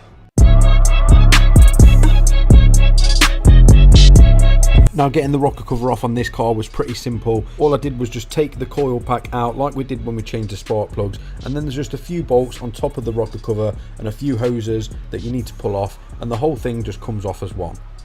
And oh my god, this thing was bad. No wonder it was seeping oil out. There was dried up oil around where the gasket sits, and even the gasket had started to go brittle and snap off inside the engine. I can't believe how bad it was. I think the only thing I can do is clean the area as much as possible, pick up any bits that may have fallen into the engine and just give it a tidy, ready for the new gasket to sit back on the engine. And just like that, it looks way better.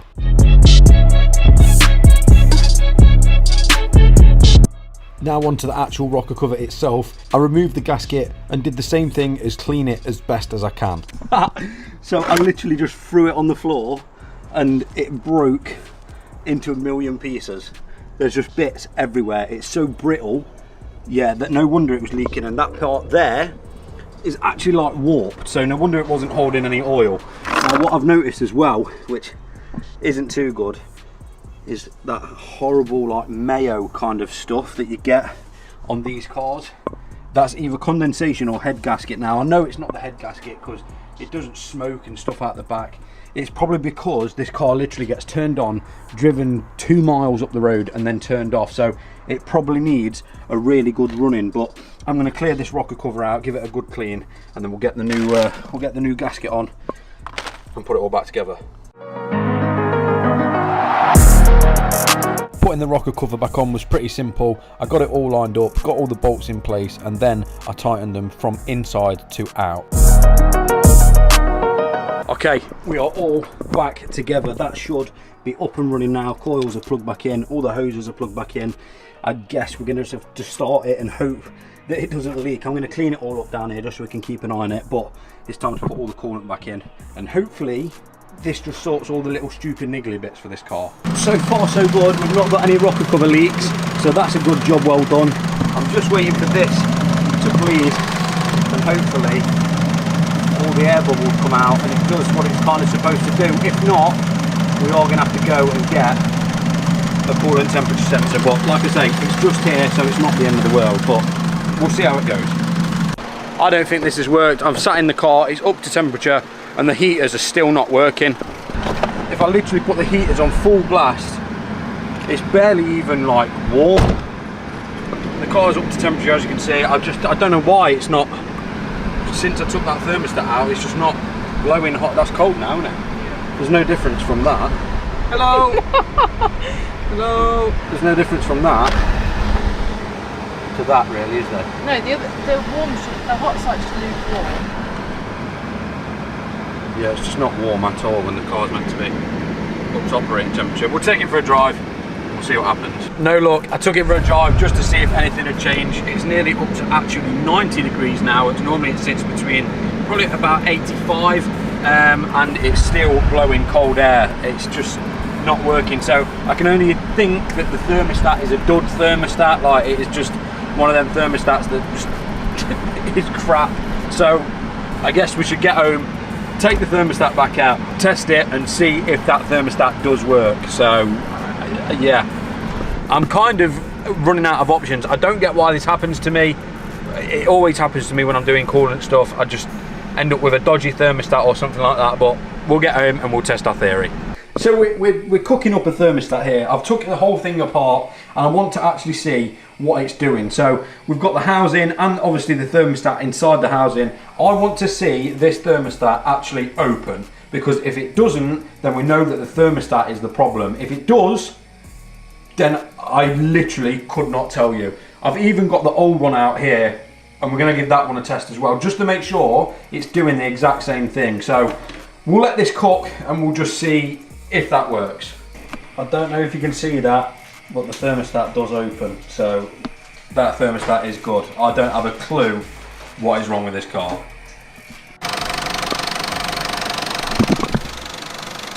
I don't know. I do not have a clue why the heaters are blowing cold. I just don't know. I'm just going to sort it some other time. It doesn't really matter, it's summer at the minute. When it gets to winter, I'll probably have to sort it out. I did order a spoiler, which is what I did mention at the start of the video. We were going to install it, but I didn't realise it wasn't just a bolt on, bolt off. So where it's going is somewhere that I'm going to need to wrap. So far, this Corsa has been a pretty fun project to work on. But for some reason, with what I'm about to do to the car next, I think I might have bit off more than I can chew. And so far, this car has been an absolute pleasure to work on. It's been fun, cheap and enjoyable, and you guys seem to be loving it. The car looks quite different from when we first got it, but there's still a lot more we can do to make it stand out from the rest. And we've also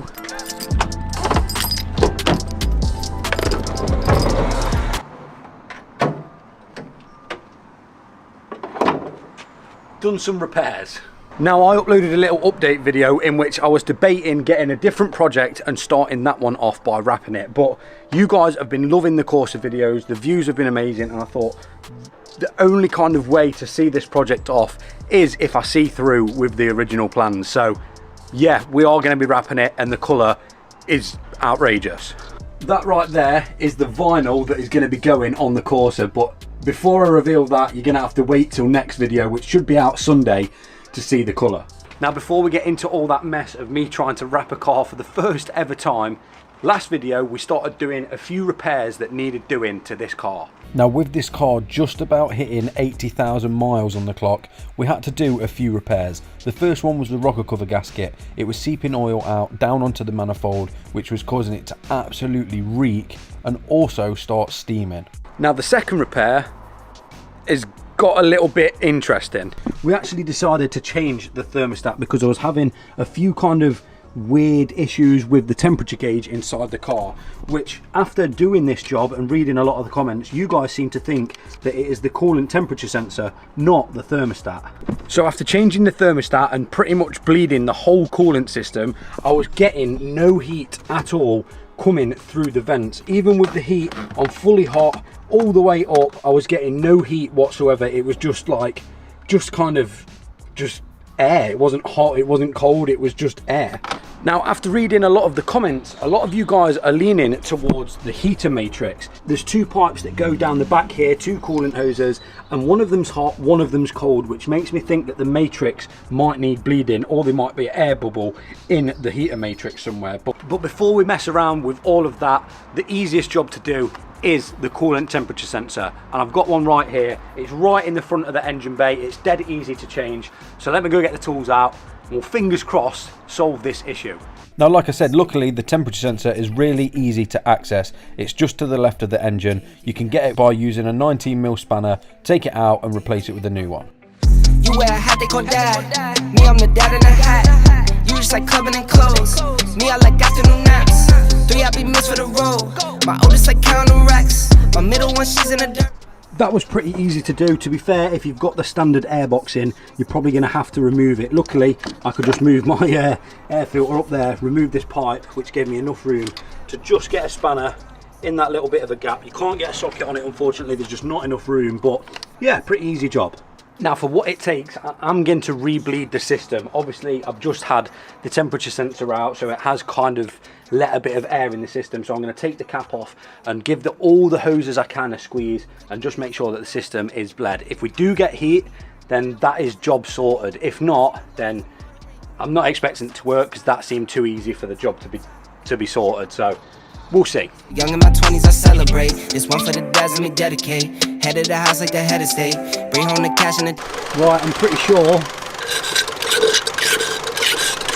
there's not much more I can do except kind of just sit in the car and hopefully wait for the heating to come on. I've not got high hopes, but I guess we'll see. Yeah, do you know when things seem too easy? They 9 times out of 10 are. We're pretty much up to temperature now and it is completely pretty much cold air coming out still. So we're gonna have to do a bit more digging and find out why that is happening. Now, after doing endless amounts of research, I think I might have come up with a bit of a solution. I'm just hoping this one works. And I'm pretty sure I might have found the issue. Obviously, we've changed the temperature sensor, we've changed the thermostat, that is all brand new, so we can eliminate all of that. The only thing I haven't dived into is the heater matrix. Now, the heater matrix is obviously back down here, and I'm pretty sure the actual matrix is just behind here where the footwell is. But one thing I've noticed is the pipe on the left going into the heater matrix, that pipe seems fairly warm, but the one on the right, not as much. I'm wondering whether the heater matrix is blocked or if one of the wires is, if one of the hoses is maybe clamped up, so I might just take the heater matrix out. Apart from that, I really don't understand why we're not getting heat through the vents. I just can't figure it out. Now I think my best bet is just to kind of start from scratch. Take as many of the radiator hoses off that I can that are pretty easy to get to, and just completely flush the system. We'll go inside, take the heater matrix out, make sure that's not blocked, and we'll just try and bleed it again. Honestly, I'm proper stuck with this one. I don't get why the heaters are now not working, and all I did was change the thermostat. I just don't understand why. Maybe there is a bleed nipple somewhere. Someone did message me and say there's a bleed nipple. I don't seem to be able to find one, although that's most likely air conditioning. No, what is that? What is that nipple? That looks like something fuel rail related. I don't think that's it. I just can't seem to find a bleed nipple for any coolant, so I don't think it's that. I just don't. I'm confused. I'm very confused, and all the answers that you guys have given so far haven't led to anything except the matrix. So I guess we'll give it a go. We've got no harm in trying, so let me get the tools out, we'll get the car jacked up, and we'll have a go at the matrix.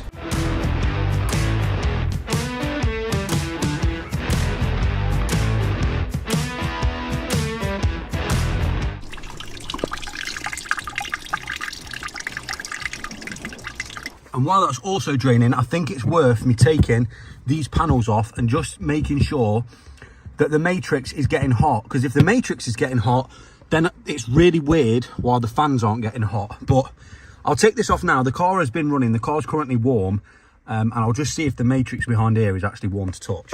Okay, so I'm feeling this heater matrix and it is actually hot. So why is that hot? Like that is red hot, and that looks pretty new, to be honest. Like that looks fairly new, but that is hot, and the fans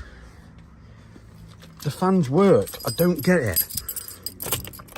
If we turn the ignition on, turn it to hot, the fans are working. Why? That is really, really bizarre. I was honestly expecting this to be cold, and I can feel the fan blowing. I can actually... That is definitely working. I don't know. While that's draining, I'm just going to take as many of these pipes off as I can and just make sure that they're all circulating, see if there's any blockages. I know this one's okay because I can feel that this one's getting hot, but there's got to be air somewhere in the system. I just don't know where.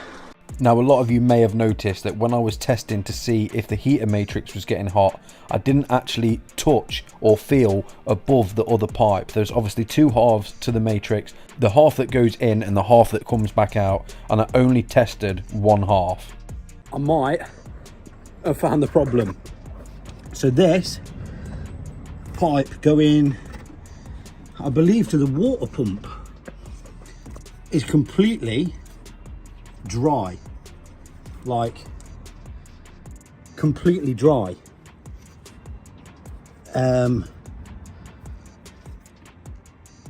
Yeah, there has been no water getting to that whatsoever. So I'm wondering whether this pipe's blocked or we may have a water pump issue, which is not good at all, if I'm honest. Yeah, that's never good. I'm gonna see if I can take this entire hose off. I believe this one's connected to it. Yeah, that is bone dry in there. So turns out I couldn't get to that bottom radiator clamp without taking the whole bumper off, taking the radiator out and stuff like that. So I thought I'd try and test it. So I got the hose pipe, I put it in the top radiator hose which goes to the expansion tank, and pretty much we are getting water out of that pipe. That's going through there, and as you can see, that is pure water coming out of there. So there isn't a blockage in the radiator, it is flowing. Oh no, I've soaked everywhere. The hose pipe let go. and it's absolutely solid everywhere. But I've got the thermostat housing off. I'm going to fill that up now, and hopefully, I'm guessing that should all come out this hose. So it goes, yeah, let's try it. Here we go. The radiator is not blocked, so we don't have any blockages. It's coming out the... Right, okay. Oh God, how do I turn this off now? All the system has been fully flushed out. All there was coming out was water. And we managed to spill no coolant at all. So yeah, all that was coming out was water. There was nothing else but water. So yeah, what I'm going to do is I'm going to jack this side of the car up. If I jack the car up here, where the expansion tank is, that should be the highest point of the car. So it will hopefully mean that any air that is in the system will come out to the highest point, which will be there. I mean, it's kind of a little bit higher than the radiator, but let's just do it for safe measure just to make sure. Here goes nothing. Let's just fill it up. We'll turn it on and hopefully it bleeds.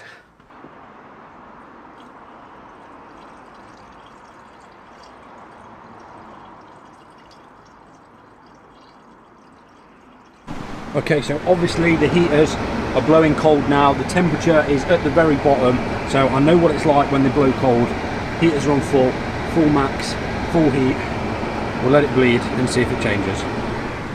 And as suspected, it's still cold. Absolutely bone cold.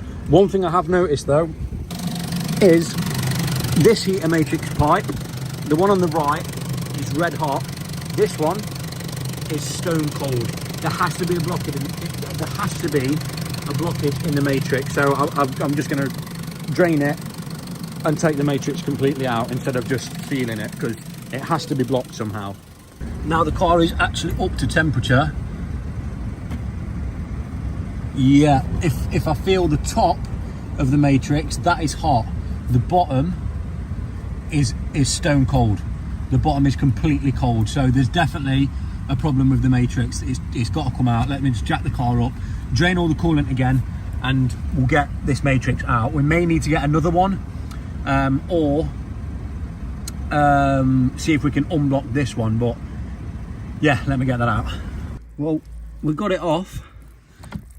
Obviously goes without saying, don't do this when the coolant's absolutely roasting. Learn by my mistakes. Do as I say, not as I do, because that really burnt. But we move. Guess I'll just wait for that to kind of drain, and then we can get it out somehow. I think I found the cause of the problem. Check this out. So this matrix is fully, oh my God, I've never seen anything like it. Look, check this out. It's fully gunked. Looks like I'm sticking my finger somewhere. I shouldn't be. But wait till you see this. The amount of gunk I can feel that is blocking this matrix. Look at all that gunk. That is absolutely insane. Hold on. Like, look, one side's coming out, the other side barely. I now know why we've not got no heat. Let me get this in the garden and we'll test my theory. All right, I couldn't film it because I was getting absolutely soaked at the same time, but I've run the hose, and we've got a pretty high pressured hose.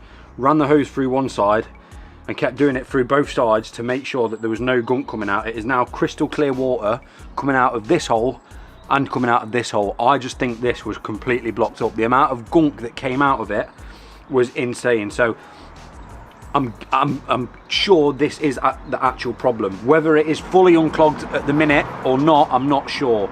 But at least we know this is a problem. We're finally going to have heating in the Corsa. I can get another one of these. I don't think they're too expensive. But the main thing is we've found the issue. So I'm going to put this back in and just see if it'll work. Even the heater fans have come in now. The fans are fully on, trying to cool the car down, but we've got no heat still. Got no heat at all. And the temperature is actually starting to like kind of overheat. It's never been that high before, so I really don't know. I'm just going to let it carry on bleeding and see if an air bubble comes out or something, but I don't know, man. Maybe the matrix is completely blocked and we do just need a brand new one. That could easily be the case, but I'm just going to keep letting this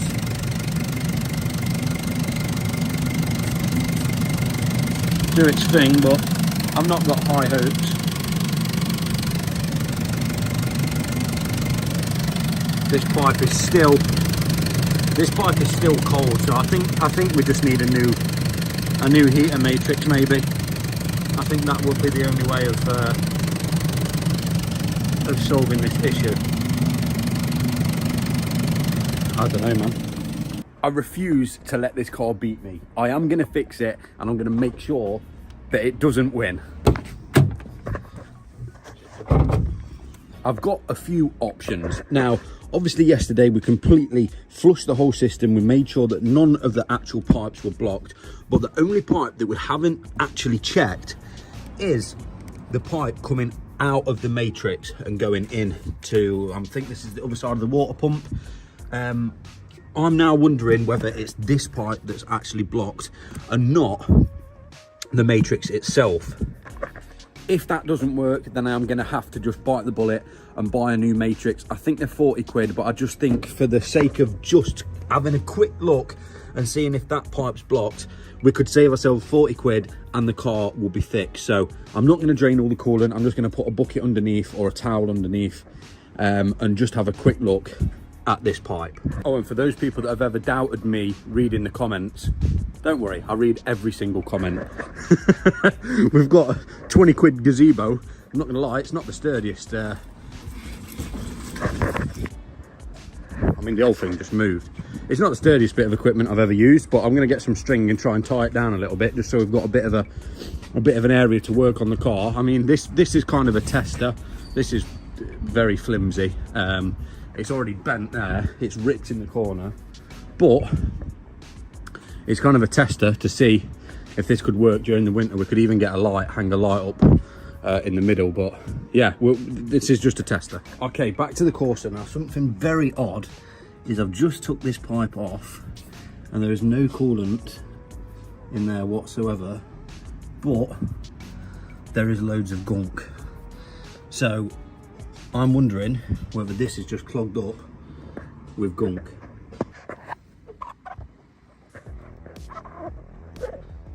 It's not looking too good in there, to be honest. Probably should get the hose pipe in there and see if I can get majority of that out.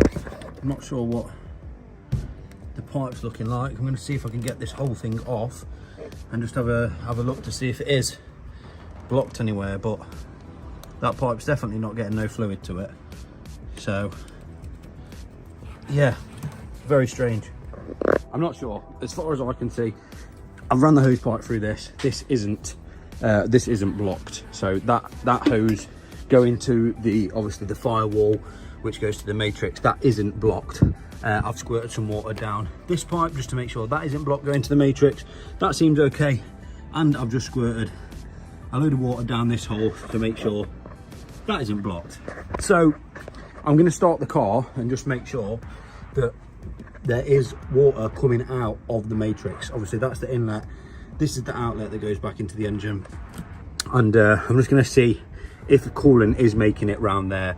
I've got a big towel underneath, so don't worry about coolant going everywhere. But yeah, because if there's no coolant coming in or out of there, or out or in of there, then we know that the matrix is probably blocked. So we'll see. I mean, obviously, yeah, I guess we'll see. Okay, the car is on, and as you can see, if I squeeze the inlet pipe, water is coming out of the matrix. So the matrix isn't the problem. Maybe water's just not getting around, or maybe that pipe was actually blocked. There was a lot of crud come out of it. So I think we should just put it back together and try our theory again. I mean, I don't know why there isn't. Is that starting to come out on its own?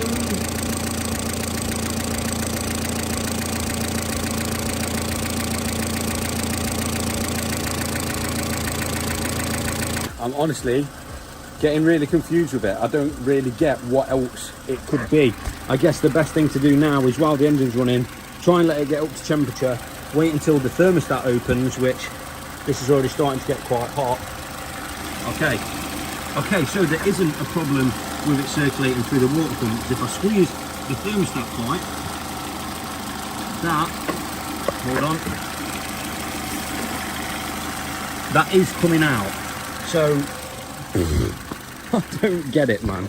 Okay, I think I know what the issue is. Now, I did the whole kind of system again. I made sure there's coolant in it, and I took the coolant hose going from the water pump to the heater matrix down the back here. Turned the car on, let it get up to temperature, the thermostat opened, there was coolant coming out of here, but what I noticed is there was no coolant coming back out of the heater matrix, which I found very weird, because in the last video you'd have seen that we unblocked the heater matrix and made sure that it flowed properly. But after doing all that, I was still getting no results. So I thought I'd turn to the only option I had, and that was to message my good friend Dave at Priory Garage and see what he thought.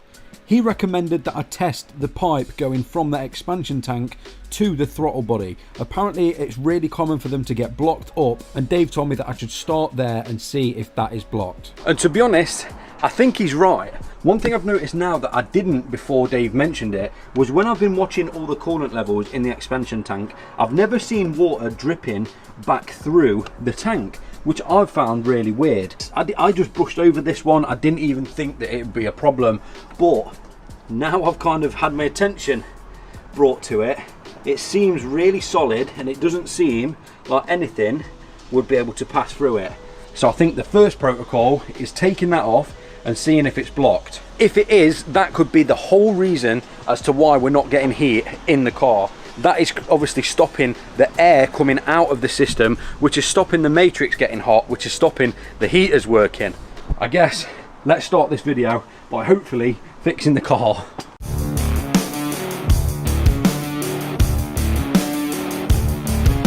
Now what I want to know is if we're getting water going through this pipe, which we are. That is so weird.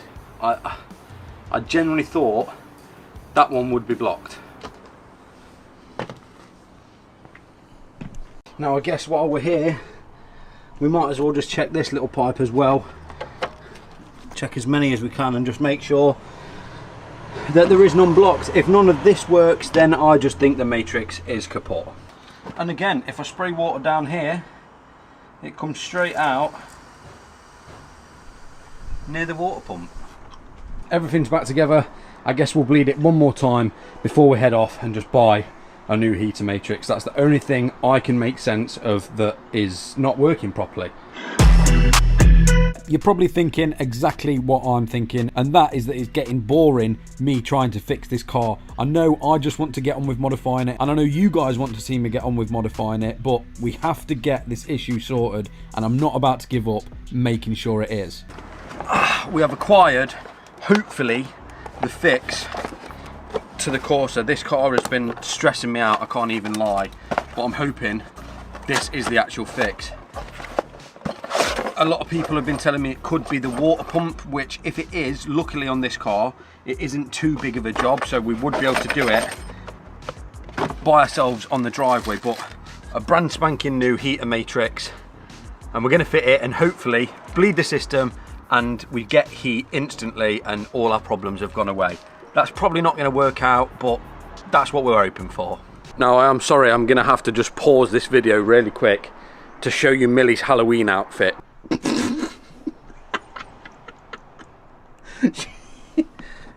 No, you're not appreciating the outfit. You're dressed up as a pumpkin, love. So to get the heater matrix out on the Corsas, there's two little bolts here, and you've got to kind of separate this kind of black strap. There's a little tab here between the two matrix pipes. You've got to kind of lift that up with a flathead and it will all come apart.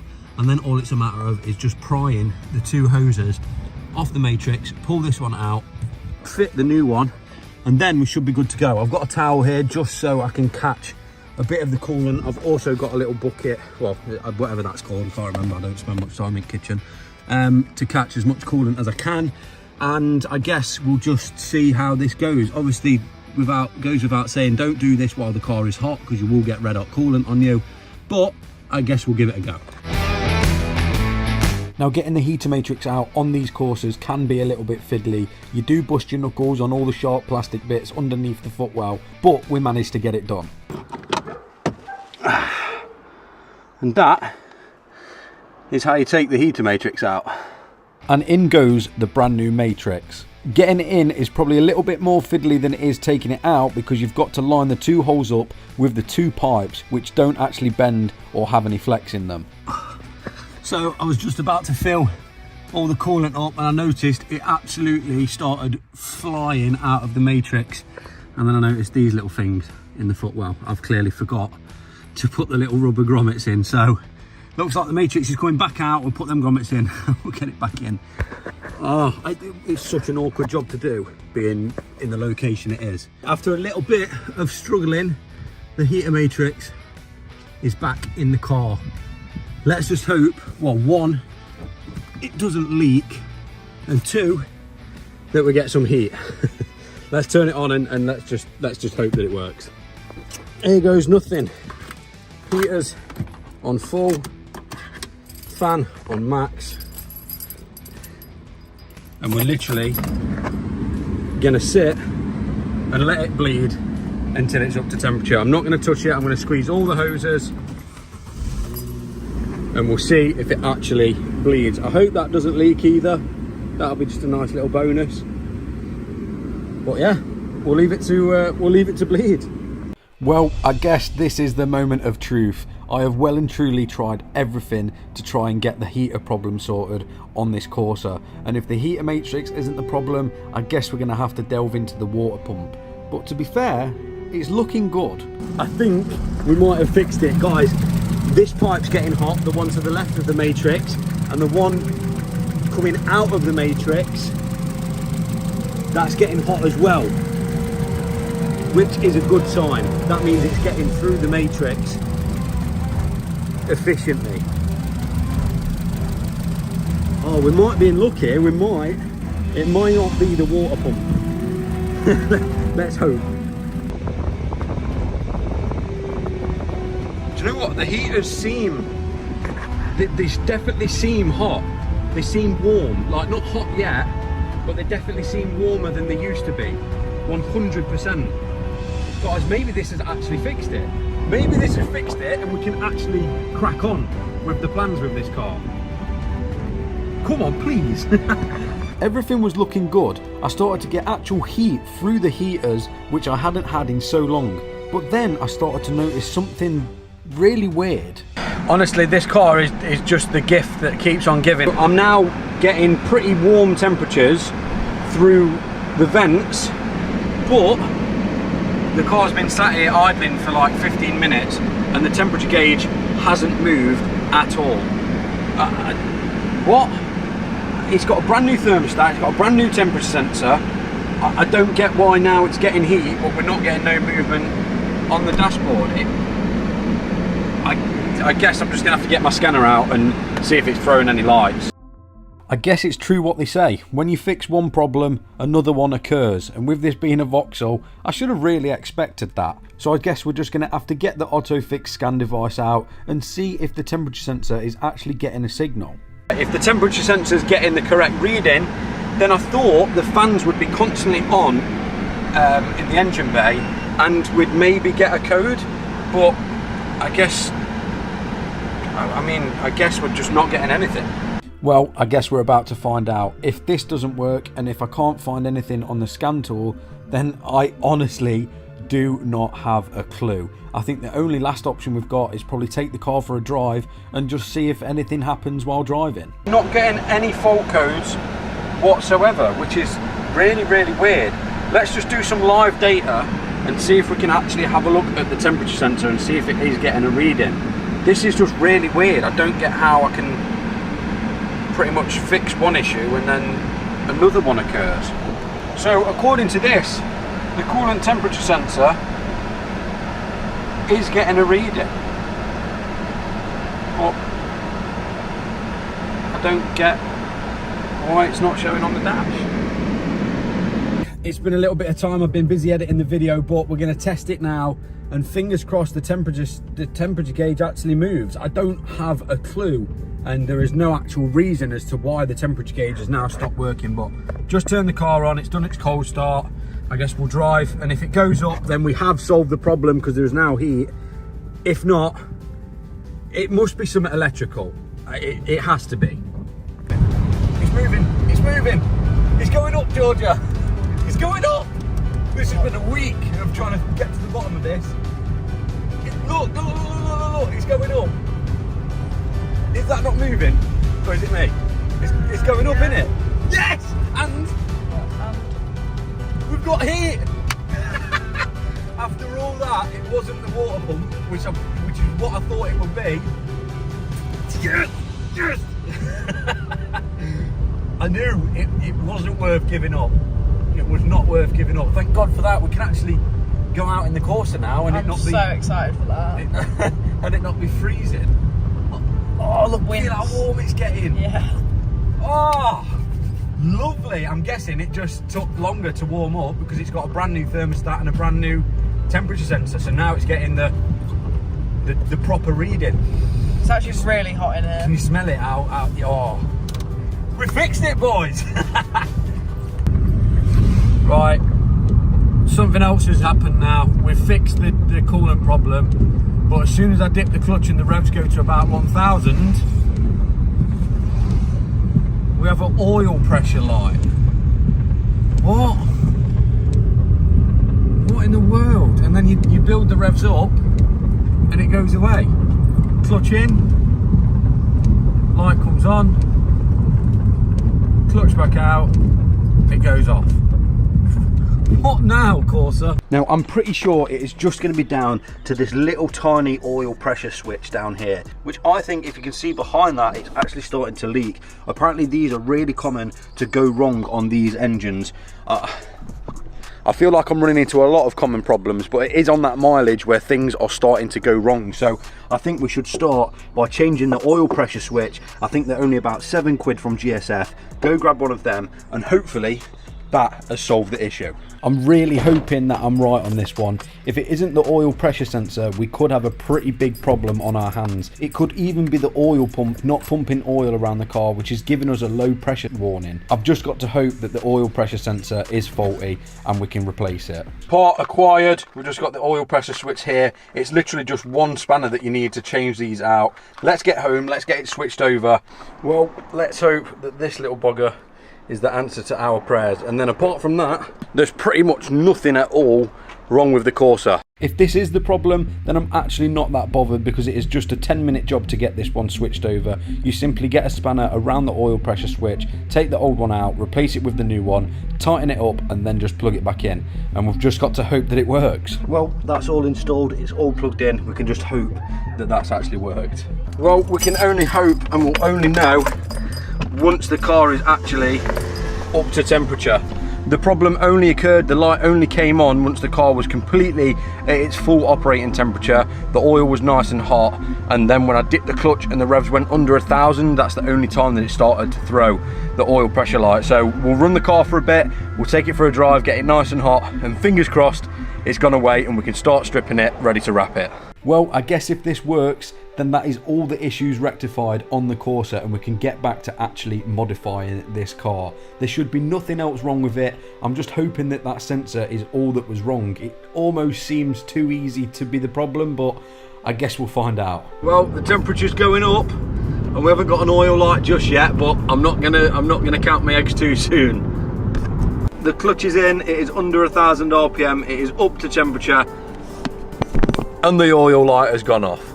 Let's get modifying this thing, let's get wrapping it, let's get stripping it, and let's have some proper fun on these videos again. And just like that, that was all the problems fixed on the Corsa. That has been nearly a month's process to try and diagnose and fix all of the problems that we've been facing on this car. But finally, it is a fully working, hopefully reliable car now. Let's get wrapping it. Well, I guess we've now got no excuse to wrap the Corsa. Check this bad boy out. So that gazebo didn't quite work out, but we've left it in the garden, so when we've got the washing out, the washing don't get wet if we're ever not at home. This is a proper industrial gazebo. You can literally hang off the middle of this and it supports your weight. I've ratchet strapped it to the concrete there and I've ratchet strapped it to the concrete there, so it shouldn't ever go anywhere. Now I just want to say a massive thank you to Rock Awnings for sorting me out an amazing deal on this gazebo. And if you guys want to go ahead and get yourselves one, these are absolutely amazing coming up to winter if you want to protect your car from the elements of obviously snow, rain, wet, damp, everything. These things are actually really good. They've set up a discount code for you guys to use. If you use the code JesseRock, you can actually get £25 off your gazebo. This is going to save my channel through the winter period. We've also got sides to go on it as well if we wanted to make it completely enclosed, but I guess we better crack on wrapping this car. And I think we should start with showing you guys what colour we're actually going for. Now when I said it was bold, and I said it was brave, and I said that it was going to stand out, I wasn't joking. So without further ado, here is the colour.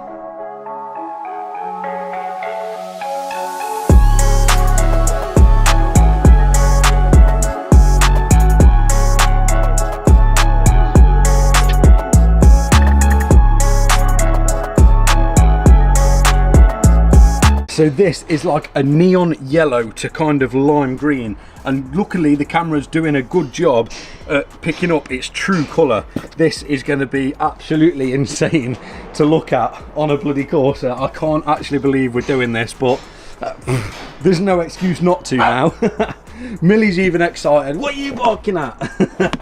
Yeah, it's going to be interesting. Now I actually want to do another shout out in this video, I know, but there's so many companies helping me out doing this and making this all possible. I want to give a shout out to Ravuni, I think that's how you pronounce it, Ravuni, for actually supplying the wrap for the Corsa. They seen on my Instagram story that I wanted to give wrapping out a try, so they sent me a DM and said let us supply you the vinyl, and yeah, they didn't disappoint. Yeah, looking at the job now, I'm actually really grateful that Ravuni have provided this vinyl. The vinyl that I was going to go for when I first had the idea of wrapping this car was just some cheap £130 vinyl that wasn't air release, and it was just going to make my life so much harder. The vinyl that Ravuni have provided is actually an air release vinyl, which I hope makes my job a little bit easier. I've never done this before, so I guess we'll just find out. I guess it now all makes sense of why we need to kind of go with a darker colour on the alloys. With this colour being such a bright and in-your-face colour, I think it will look a lot better if the wheels were to go black. So we are going to be doing them ourselves. We're going to be refurbing the wheels, painting them. We've got to do the calipers in a colour that I can try and match to that, but I do think the wheels would benefit from going black. We've got the spoiler to go on the back, so once we've finished doing this massive wrapping job, this Corsa should actually look pretty damn good. Well, I guess this is where it starts. This is actually going to be the last time this car will move until it is fully green/yellow. I told you guys this was going to happen, and this is the start of it. I'm going to start by taking the back bumper off, then we'll start with probably removing all the side skirt stuff, get it as bare as possible and make it as easy as possible to wrap this car. Ravuni have gave us air release vinyl, which should make this job a lot easier, but I think I've got my work cut out. And I'm slowly starting to realise that wrapping a car in my mind is a lot easier than actually wrapping it in person. So I guess we better start stripping this car. We'll start from the back and work our way to the front and see how much we can get done today. Well, we are making some good progress. This side of the bumper is pretty much loose. That should be ready to pretty much drop out once we've got the other side off. We've got this half of the wheel arch off, so we can actually wrap behind there. With these, I might just spray them black, or maybe try and wrap them. I'm not sure. They look a bit dated now. They've gone a little bit grey, but next up we can get this whole side trim off. Do the same with that, either wrap it or spray it black. These, I think you can just delete these, and actually I don't know if they stick on or if they're part of the bodywork. We'll have to see with them. Obviously we've got to decontaminate and wash the whole car So we will be doing that once it is stripped. And obviously to do that, we're going to be using the Hydro products. If you guys want to try Hydro out, they're a new company and they are absolutely storming the market with their products. I swear by them, and if you guys do want to check them out, we've got a 30% off discount deal running for 24 hours from the second you're watching this video. So there's never been a better time to try out Hydro than right now. So head to the links in the description, have a look at Hydro, use the discount code Jesse30 to get your 30% off and give them a go. Trust me, you won't regret it. And while Millie's busy in her basket giving us a helping hand, I guess I should probably start by getting the other side of the bumper off. For some reason, Vauxhall use these kind of plastic bolts and plastic nuts. I've never actually seen them before on a car, but I guess it stops them rusting, which is kind of a bonus. And that is one Corsa bumper removed. And it's also quite nice to know that this car, unless this has been changed, hasn't been in an accident. The actual kind of structure of the car isn't all folded in. The crash bar is pretty good condition, it's not actually rusty. And yeah, that is one bumper off. Now this isn't actually that bad a condition. I think if we give it a good tidy up, strip all the plastic bits off, I don't think this could be too hard to wrap. Now don't get me wrong, I don't know how well this is going to go. If the car's going to end up looking absolutely god awful, then I will have to call someone in that knows what they're doing to give me a hand. But I think we'll be alright. What I'm going to be needing is some of the knifeless tape. I think we're going to have to do some of these in different kind of sections instead of trying to wrap and fold the vinyl round it. I guess this is literally one of them trial and error kind of jobs. I've never done it before. We're going to give it a go. Let's carry on stripping.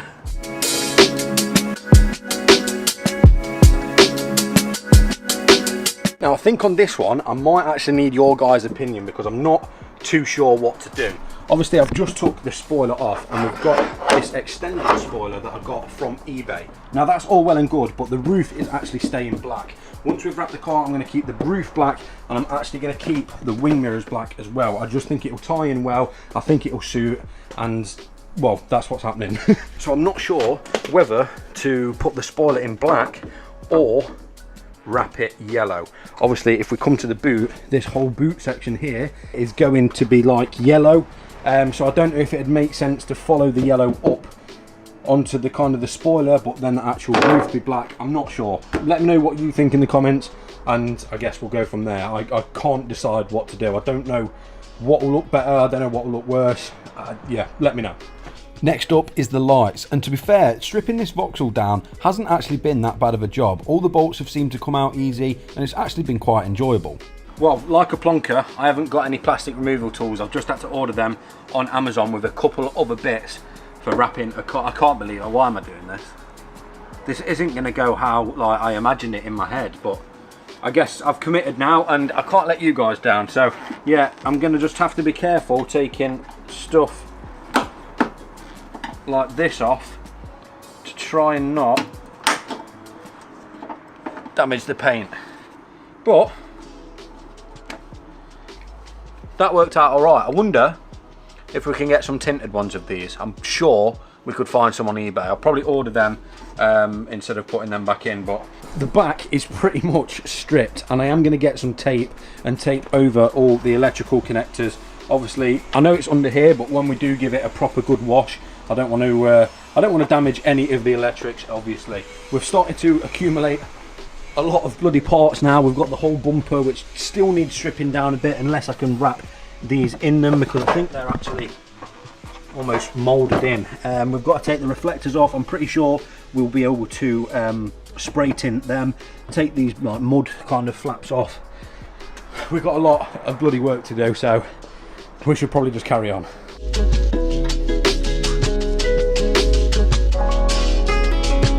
Well, we're absolutely flying through this now. The SXI badge is even come off as well. I'm not sure on how I actually do get these kind of trims off. Maybe I will just have to kind of wrap over them, or well, yeah, maybe I'll just have to wrap over them. I'm not sure how they come off. I'll have to do a little bit of research. We've got this wheel arch off, which I'm not entirely sure what has happened here. I'm guessing it just doesn't like to stay on, so maybe we'll just tiger seal the others back on. I am actually going to give it a go trying to wrap the little plastic pieces and see how we get on, because I just think it'd look a lot better. But I guess we're now onto the front of the car. This whole side is pretty much complete. We've even took the indicators out, which hopefully we can find some of the smoked out ones for this car. But I guess we're on to the front. Get the front bumper off.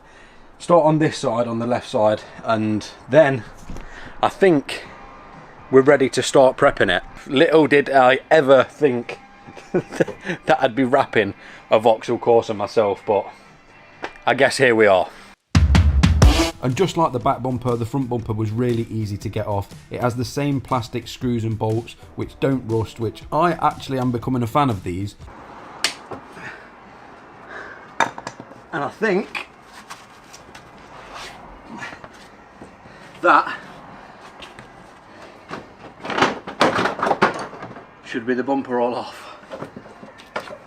Well, it's safe to say the Corsa is looking pretty sorry for itself. The car is pretty much fully stripped, and it actually didn't take as long as I thought. We've got this all done in a day. We didn't really come across any harsh bolts or any screws that were stuck. It's actually been quite fun to work on this car. I guess there's no going back now. We've added the sides on the gazebo and the back as well. Maybe I should try and get maybe a couple of garage banners up in here. We are going to sort out some sort of lighting, so obviously when I'm stood in the gazebo like this, you guys can actually properly see me, because yeah, we're going to need some proper LED lighting under here. But for now, this is a great way of being able to work on the car without getting absolutely drenched.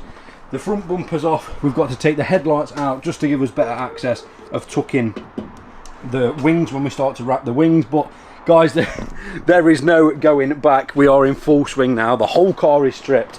All we've got to do now is decontaminate it, wash it the best we can, and hopefully this wrapping goes well. Now you're probably asking yourself, well, have you wrapped a car before? Have you done this before? Have you even tinted a window before?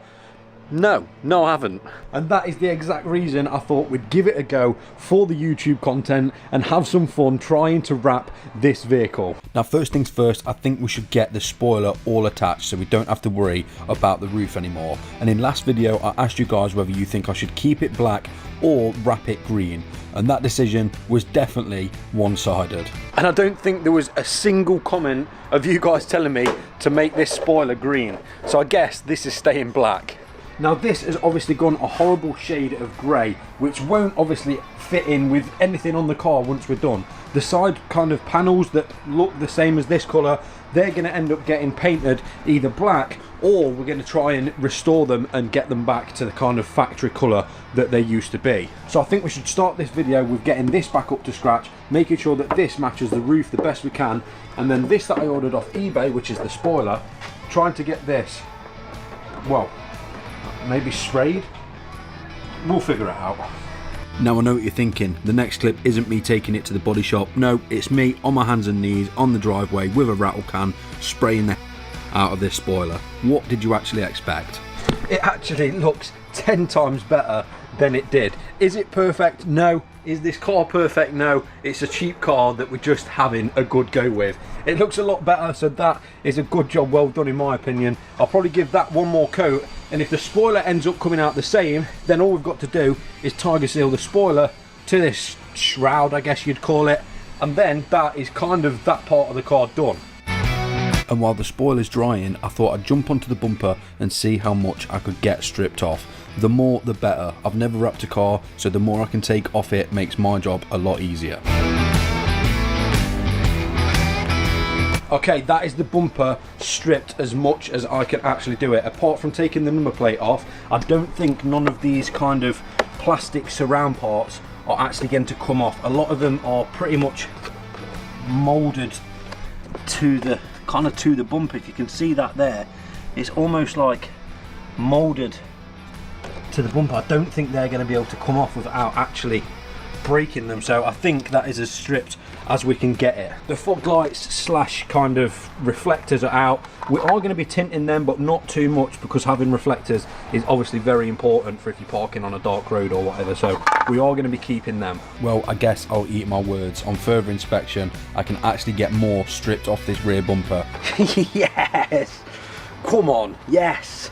That makes my life so much easier. I did not actually realise they came out. I thought it was part of like the whole kind of moulding, as you can see here, like they all just kind of interjoin, but I didn't realise you can just pull these clips back and they come out, so we can either wrap them or spray them pretty well in gloss black. Yes, let me get the other one out. With these coming out, that is a proper lifesaver, especially for someone that's never wrapped a car in their life. It just lets me be able to now wrap this part of the bumper and just be able to get a nice fine cut and maybe a little bit of a tuck behind where these, I don't know, trims go, I guess.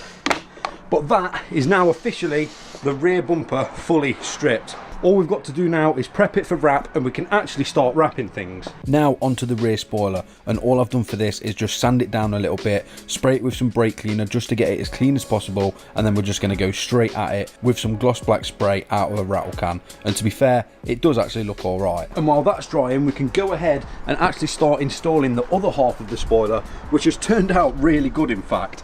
It was that horrible kind of grey colour, and now it is a nice satin kind of glossy black finish, which I think will look amazing on the car.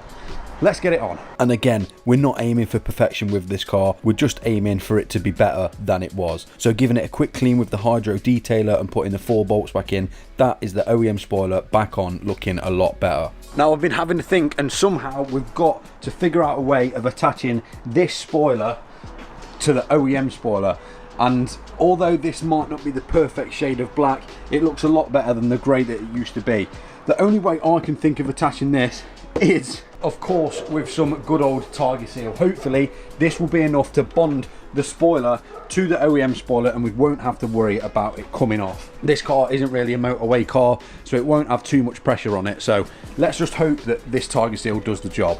Now I did give it a go with the Tiger Seal, but in the end I just couldn't get it to stay down. The spoiler wasn't perfect, being an eBay spoiler, and I just couldn't get it to sit flush. So I ended up drilling a couple of holes and putting some bolts in just to keep it stable, but I'm not going to show that on camera, we'll leave that to the imagination.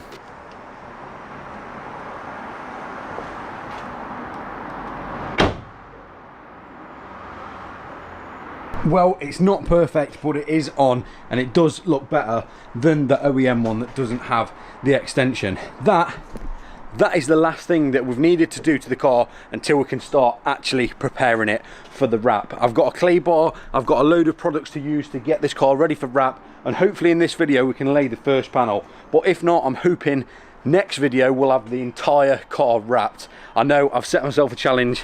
I don't know how I'm going to get on, but I guess we'll find out.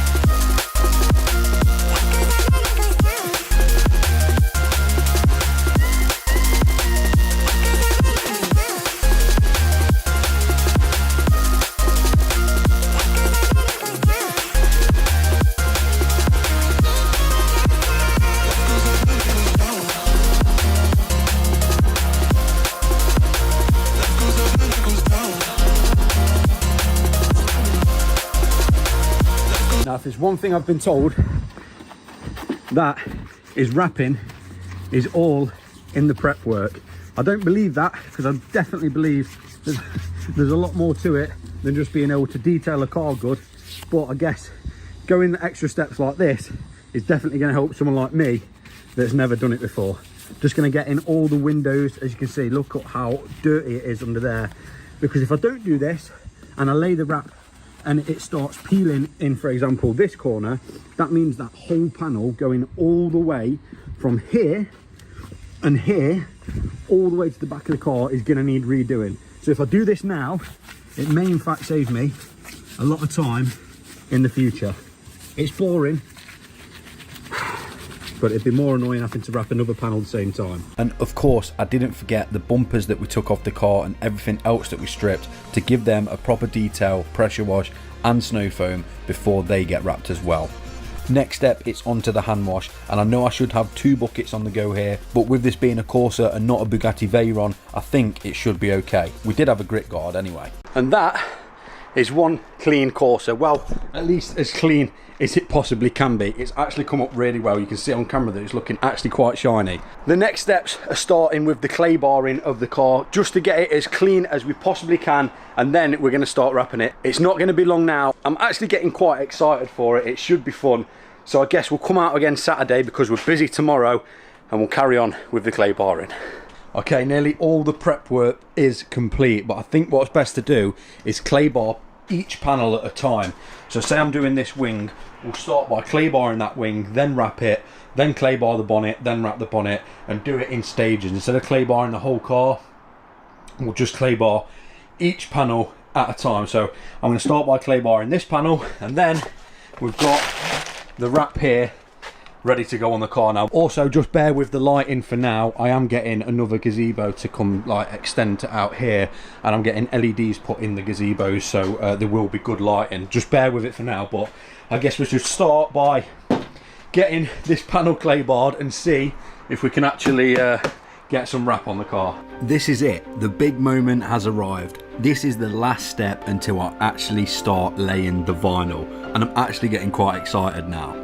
Here goes nothing. It's clay barred. It's as clean as I can possibly get it. I think it's just time to start wrapping it. I'm going to tuck that in there in hopes that I can get it back out. Let's just give it a go. This is it. This is the big moment. I've never wrapped a vehicle before in my life, and this is the first ever time I'm laying vinyl on a car.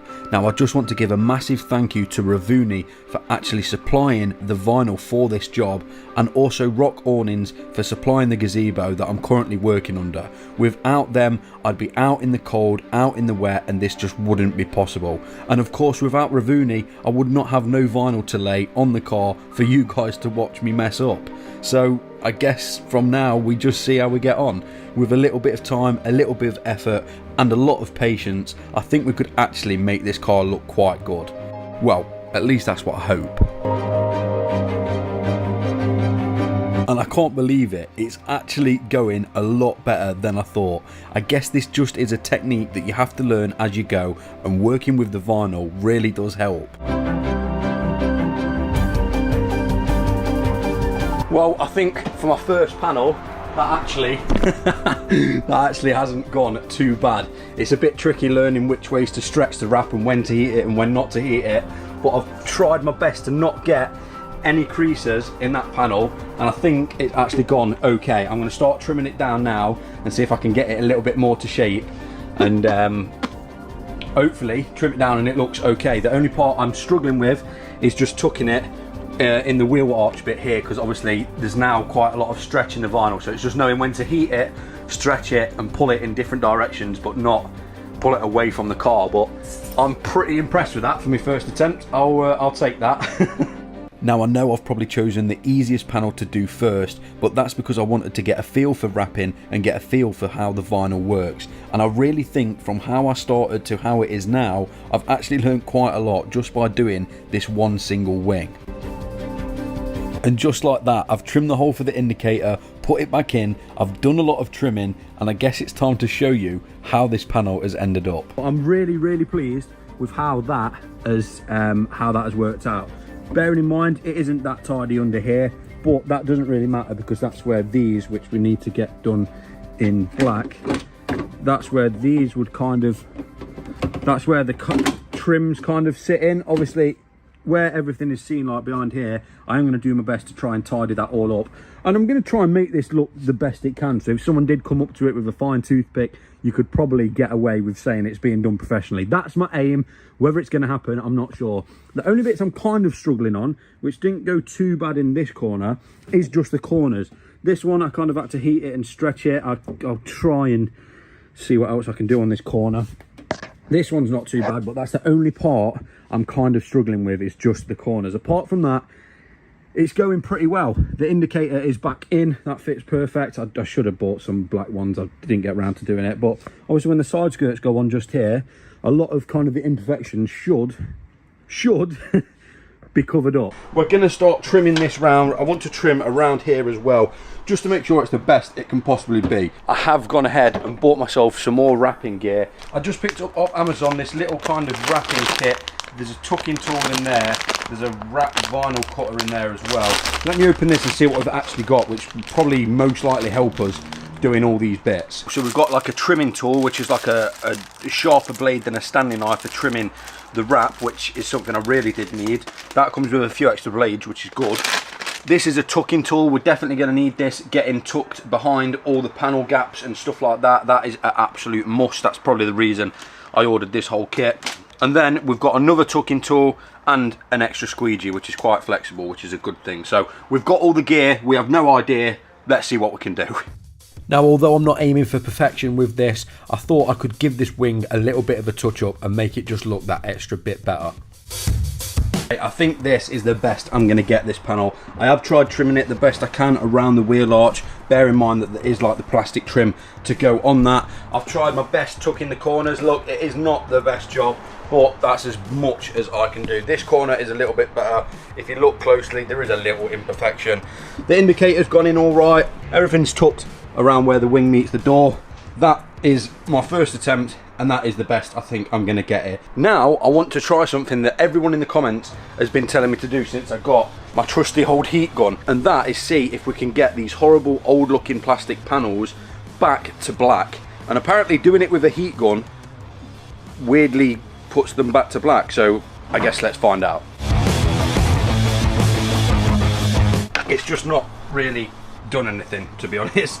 It's pretty much the same colour as it was when I took it off the car, but I think with that we should probably just spray them black just so they tie in a lot nicer with the wheel arch. Obviously with this being a little bit grey, let's see if we can just line this up where it will kind of sit. With that being grey, it obviously does cover up where we've trimmed. Not the best job there, but what can I actually do? Unless I trim it a little bit more, which I might just do. I might just trim down there a little bit more so you haven't got the wrinkles behind there. But with these going on, I think they just look a lot better in like a gloss or a satin black. So maybe we should go out and get some plastic primer and see if we can make them look a lot better. After putting that trim on and seeing that you could still see the creases in the vinyl just behind it, I took it upon myself to try my hardest to make it that little bit better. I guess this is all about learning how to wrap and how to use vinyl. So I heated it back up and stretched the creases out of the vinyl. I'm happy with that. Let's get on with the other side. We're starting off with the clay bar, because if there's one thing I've learned so far, that is that it's all in the prep work. The better you prep the panel, the better the results. It's actually mad how smooth a panel can get just after you've clay barred it. This panel is really smooth. The only problem I think I'm going to come to, which I don't know if you can actually see, is this kind of like ripples in the paint.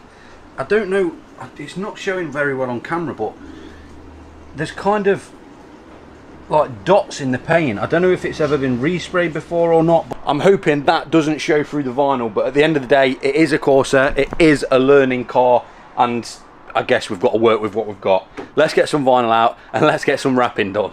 And just like that, we're back to wrapping. And I can honestly say that the more I'm doing this, the more I'm starting to learn how this vinyl works. I think the best way to do it is heating the vinyl up and trying to stretch it as much as you can without even using a squeegee. That way there's not as much air underneath it, and it just makes wrapping a whole lot easier. We're actually on a roll. This panel hasn't turned out too bad at all. It's probably a little bit better than the other side, but I guess it just goes to show that the more you try, the more you know. The only problem is you can kind of see where the rippling of the paint underneath is coming through. But guys, like I said in the last video, this is a Corsa, not a Bugatti Veyron. It doesn't matter too much as long as it looks good from a few meters away. So I think the next step is the bonnet. Again, an absolute massive thank you to Ravuni for actually providing this vinyl. It would not be possible without them. The colour is absolutely amazing. I'm really am a big fan of the colour. I hope we don't run out, but if we do, I'm hoping they could send us some more out just to get the whole car done. The next step is the bonnet, so this is a big panel. Looking at the bonnet, you'd honestly think that it'd be one of the easiest panels to wrap, being such a flat panel. Well, it didn't really go that way, and you're gonna have to carry on watching to find out why. But having done the two wings, it's made me feel like I could probably apply for a job at Yanamai's, get the job and be the best in the business. But I soon realised it is definitely not like that. Wrapping takes so much skill, so much time and so much patience, and I honestly do take my hat off to anyone that does this for a living. They're definitely talented. Back onto the clay barring, and after half of the bonnet is done, you can see here on the clay how much stuff has actually come off that bonnet that you wouldn't have been able to see with the normal eye. That's one half of the bonnet clay barred. We've still got the other half to do, but I thought I'd show you the difference between non-clay barred and clay barred, because I'm actually well impressed that it works this well. So this is obviously the side that we've clay barred. There's absolutely,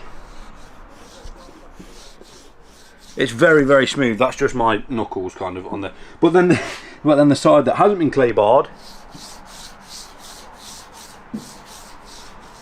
as you can hear, it sounds awful, and you can just hear all that, well, I don't know whether it's overspray or tar that is stuck on that bonnet. So it is definitely worth, if you're doing a wrapping job yourself, it is definitely worth clay barring it beforehand. Let's do the other side. And there you go, the proof is in the pudding. So I'm really glad that I decided to start doing this clay barring before I started wrapping, because if not, maybe all that debris would have showed through the vinyl. Before I actually get started with wrapping the bonnet, I'm just going to make sure that all the underside is obviously clean, because when I took this is at the front of the car, I don't want it to lift up, so I'm just going to do all the out edges of the bonnet and make sure they're all nice and clean, ready to wrap. Millie! And after doing that, I was ready to start laying the vinyl, and I soon started to realise the bigger the panel, the harder the job. This didn't go half as well as I imagined it in my head, and I just couldn't figure out how to get the whole panel laid without creases or air bubbles. I knew it was going far too well. I'm proper struggling with the bonnet. I've not struggled like this on any of the wings except this bonnet. I just can't seem to get rid of this kink. Like, I'll just keep moving it along, heating it up, stretching it, and the kink will carry on going.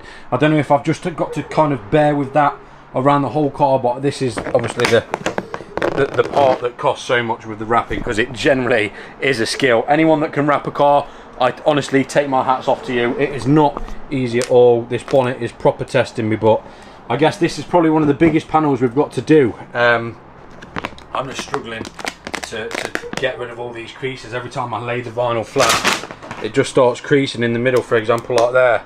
It'll just crease, and then I've got to lift it up again and redo it, and it's just getting annoying now, but we'll carry on. We won't let it beat us, and yeah. Okay, we're gonna give this another go.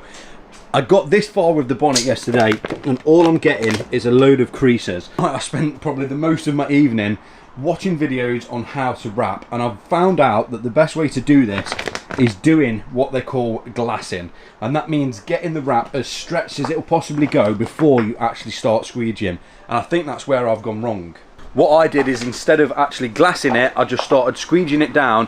That way the wrap couldn't then stretch and glass out as much. So I think I might be able to carry on using this piece. I'm hoping that I haven't wasted it.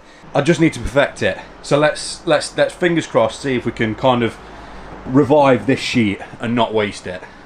And after trying, stretching, heating, and more stretching and more heating, I just couldn't seem to get this bonnet laid. I think I need 2 people for this job. I don't think this piece is salvageable. It's ripped here. It's just, this piece hasn't gone. This is the first time I've got to the point where I'm like, this is actually difficult. So I think this one, we're just gonna have to cut our losses and start again. But we'll get there, we'll get there.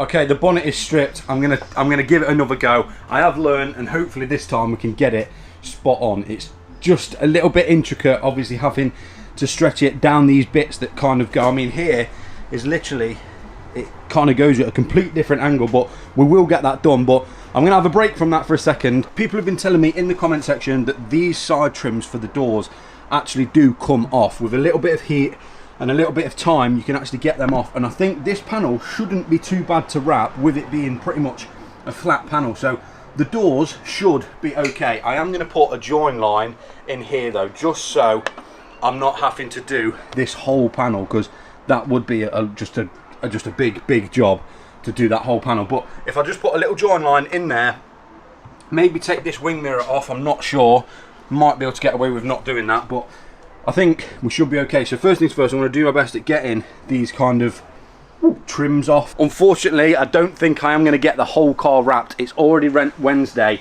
and we've only just got, well, to where we are. So unfortunately, I don't think we're going to get it all wrapped in one video, but I'm going to get as much done as I can.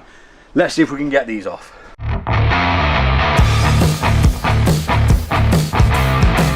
Buzzing. They do in fact come off. All we've got to do now is just get rid of the sticky residue that's left over. but them coming off makes it a lot easier. I didn't want them on anyway. It gives it a lot nicer look when they're off. It just looks smooth. So let's get these off, go do the other side, and then we'll probably just give the bonnet another go. So I think I need 2 people to wrap this bonnet. So we've gave good old Baz a call. He's going to help me try, and it's just knowing when to stretch it, knowing when to like pull it, and knowing which way to pull it and stuff. We're going to see if we can get it done with 2 people. I've watched countless YouTube videos on how to do it, so I'm pretty much a professional rapper now. So we'll see if we can get it done. Now with Baz on the case, it has made it twice as easy. Having someone to pull the vinyl in the opposite direction I'm pulling just enables me to glass it a lot better. Guys, a massive thank you to Baz. If you could give him a follow on TikTok and leave a comment and say that you guys came from this video, that'd be massively appreciated. And just when we thought all hope was lost, apparently Baz is an absolute natural at wrapping. We've managed to get the bonnet done. All I'm doing now is just tucking it around, and I'm going to trim it all. But the bonnet is done. We found that was quite hard, wasn't it, Baz? Yeah. Little bit difficult. I feel like it's because how much curvature is on the bonnet. It really does kind of curve. But also, by the way, the lights are arriving tomorrow. Yes. So I'm going to tuck it all now, and then we'll drop the bonnet and see how it looks. But honestly, I would not have been able to do this without Baz. He picked up a squeegee, and next minute off he goes, Yanamizing it. So yeah, I'm going to trim it down, and then we'll see what it looks like. And that is the bonnet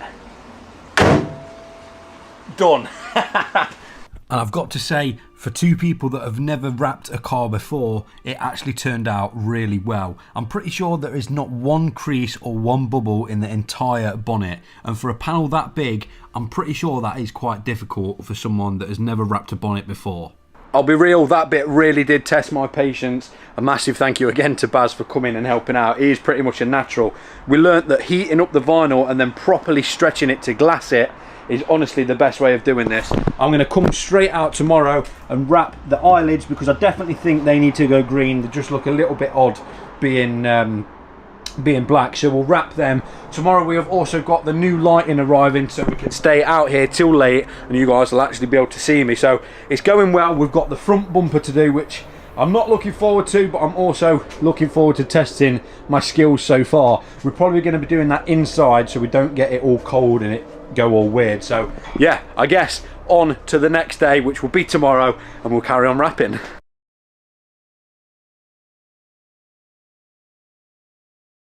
Okay, the bonnet is actually looking really good. It ain't perfect, no, but is it the best we could get it? Yes, and that's all we are aiming for. Again, thank you to Baz. I've had to think about the eyelids, and I'm thinking maybe just to take them off. I don't think they go kind of very well with the green, and they're not the same shade of gloss that the wing mirrors and the roof are, so I'm thinking maybe just to take them off completely. They're a little bit of a chavvy mod anyway, so I think if we take the eyelids off, I think this car would look a lot more kind of classy a little bit. It's a Corsa. It's probably not going to look classy, but it'll look better. Also, I've installed the LED lights. They're looking amazing, so we can stay up and work out here till whatever time we want now, because we've got 2 floodlights in this gazebo. Massive thank you to Rock Awnings. Massive thank you. Right, let's get these eyelids off.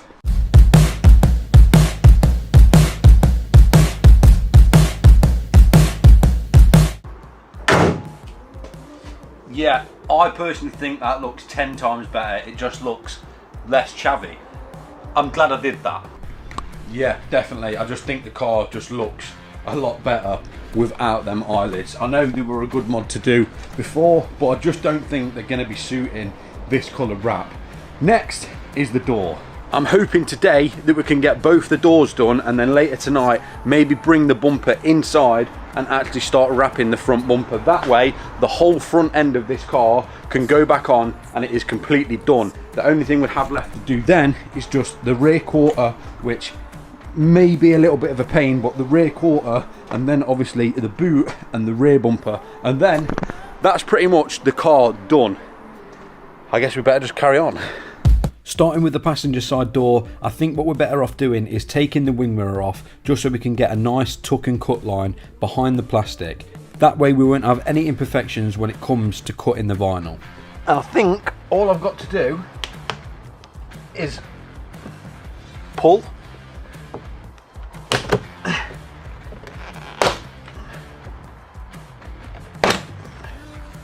Well, I guess that works as well. Whether that was meant to come disconnected, I'm not sure, but it still connects back in.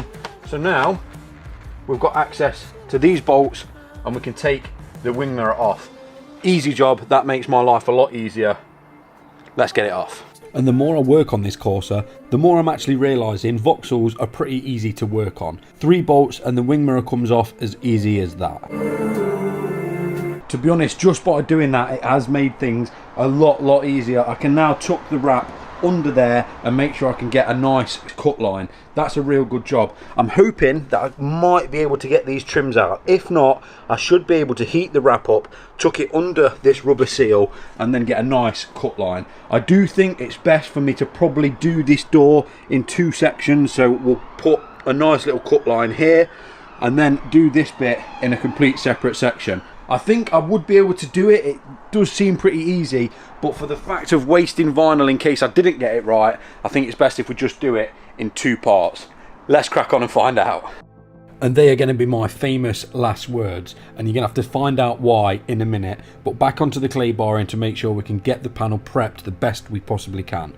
Do you know what? I think I might just give this a go in 1 panel instead of doing 2 join lines. I think I might just give it a go. If it goes wrong, I can always cut it and then do the other half.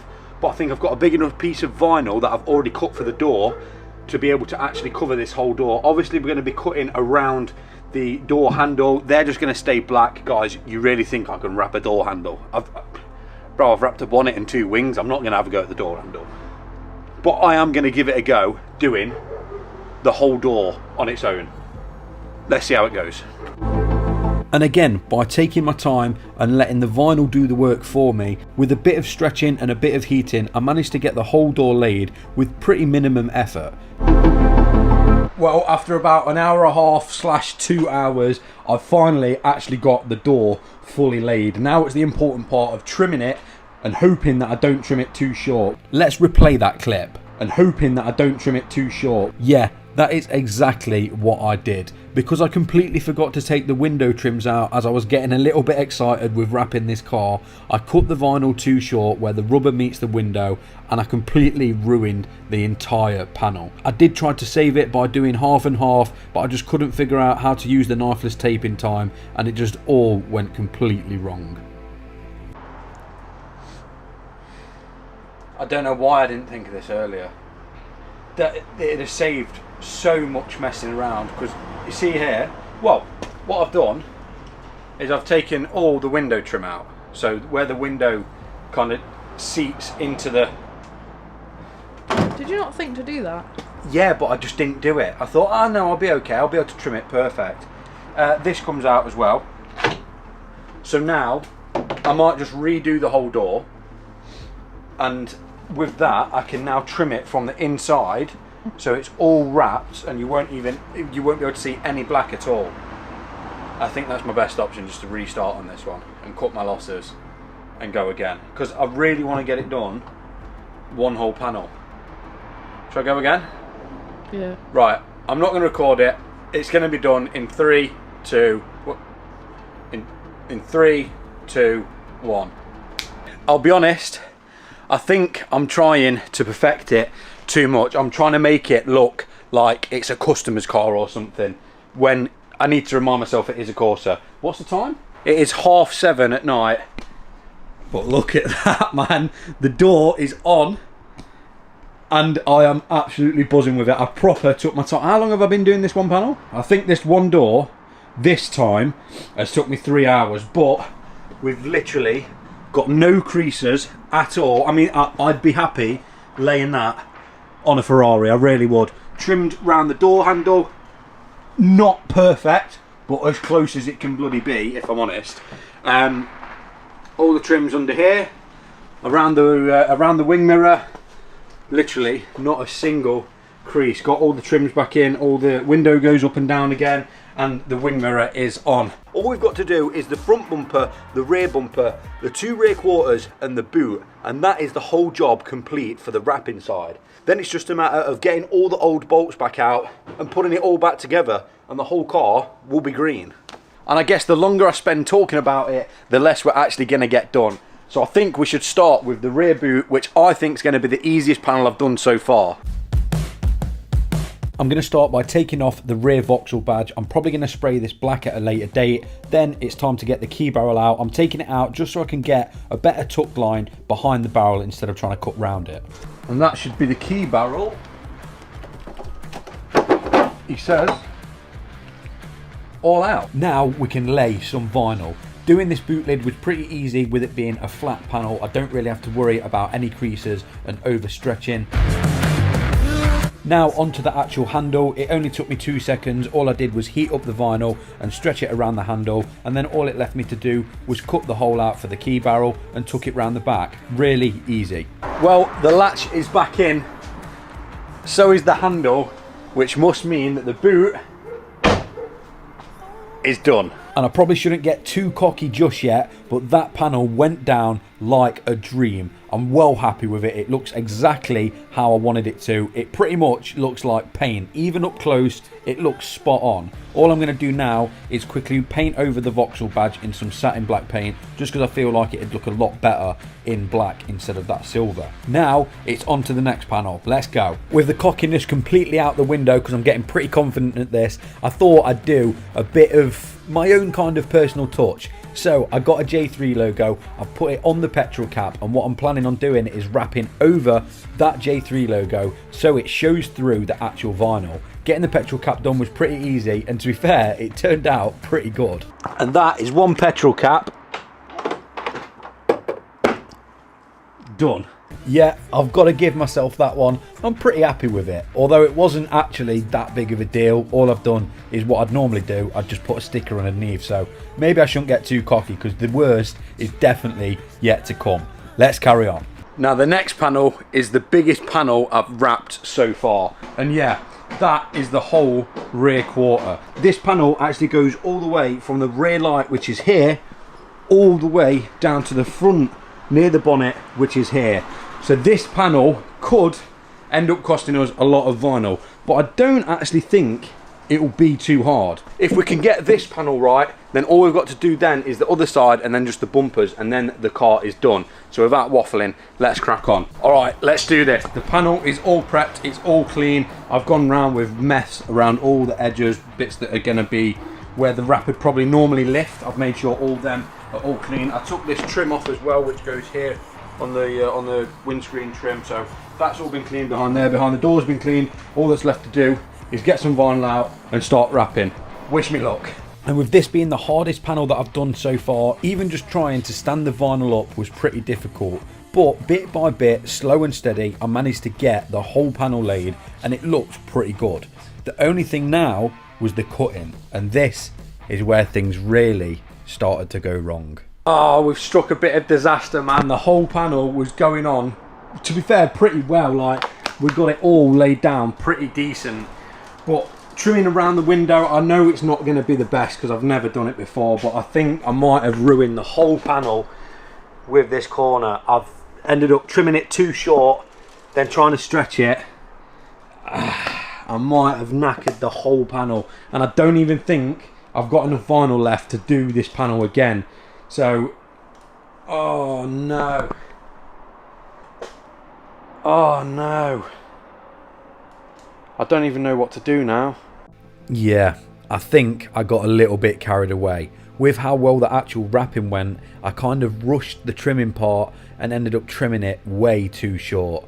I may be in a big predicament here because we've actually ran out of vinyl. Yeah, there is some left over, but I've measured it out and there's not enough to redo this panel, and it's also not enough to cover the bumpers. But luckily, and a massive thank you to Ravuni, they have sent some more out. It's just going to arrive on Sunday, but I guess we're just going to have to make do with the time that we've got and maybe start doing the inlays on the bumper. But to do that, I've got to learn how to use another wrapping tool. So I guess this is just building my skills in wrapping, which I'm not too fussed about because, to be fair, I've enjoyed this. Although it has gone wrong a few times, I have definitely enjoyed doing this. Let's learn something new. this is knifeless tape. And if you don't already know what it is, it's basically what it says in the name. It's tape that can be used like a knife to cut really perfect and straight lines. Have I used it before? No.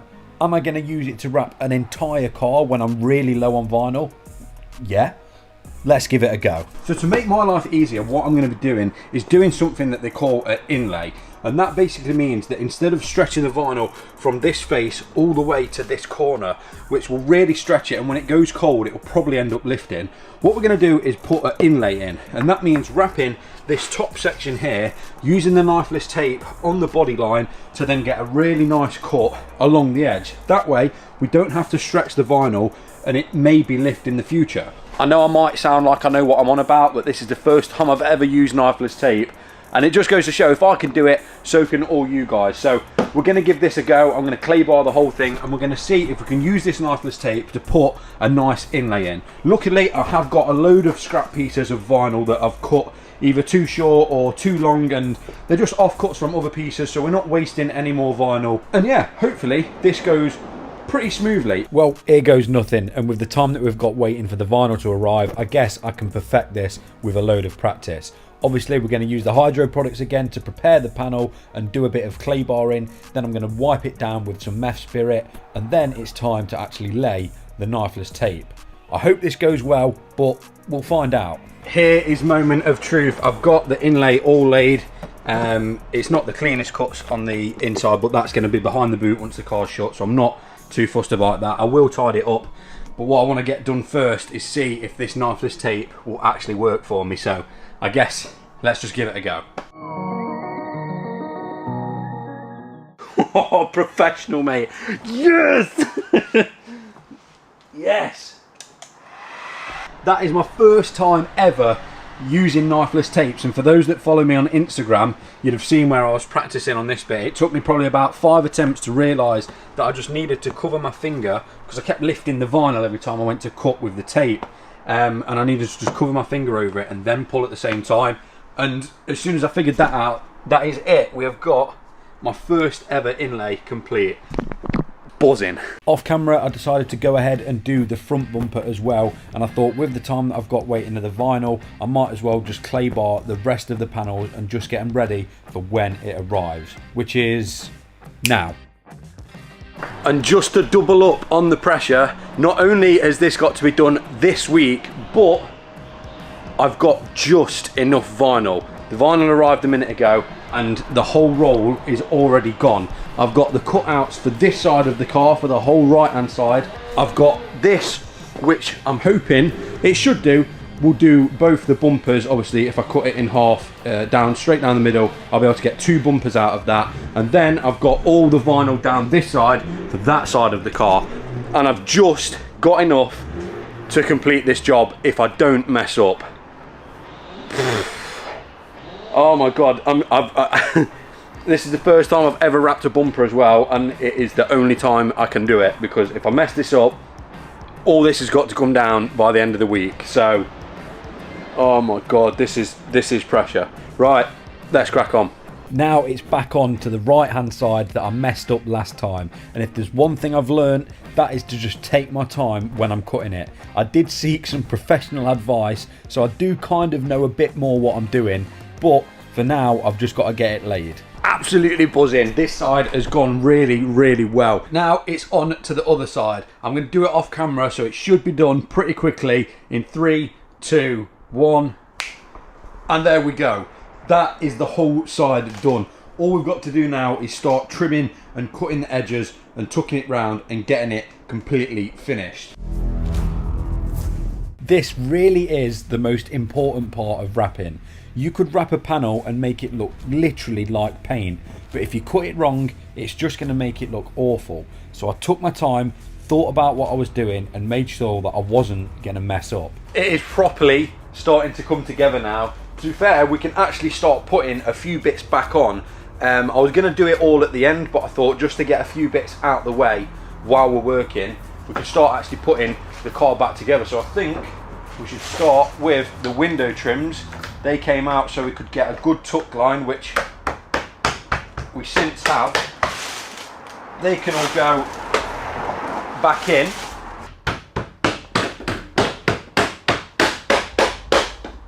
And I'm even going to put the rear lights in just so I can kind of get an image of what this thing is going to look like. This has been so much work, but I really think it's going to be worth it. I think we should shut the boot and show you what it looks like. The lights are back in, all the trims for the roof are on, but I do think there's got to be some point in the video where I stop showing you the car until we take it out in the daylight. So let's shut this boot and see what it looks like. I'm actually getting buzzing now.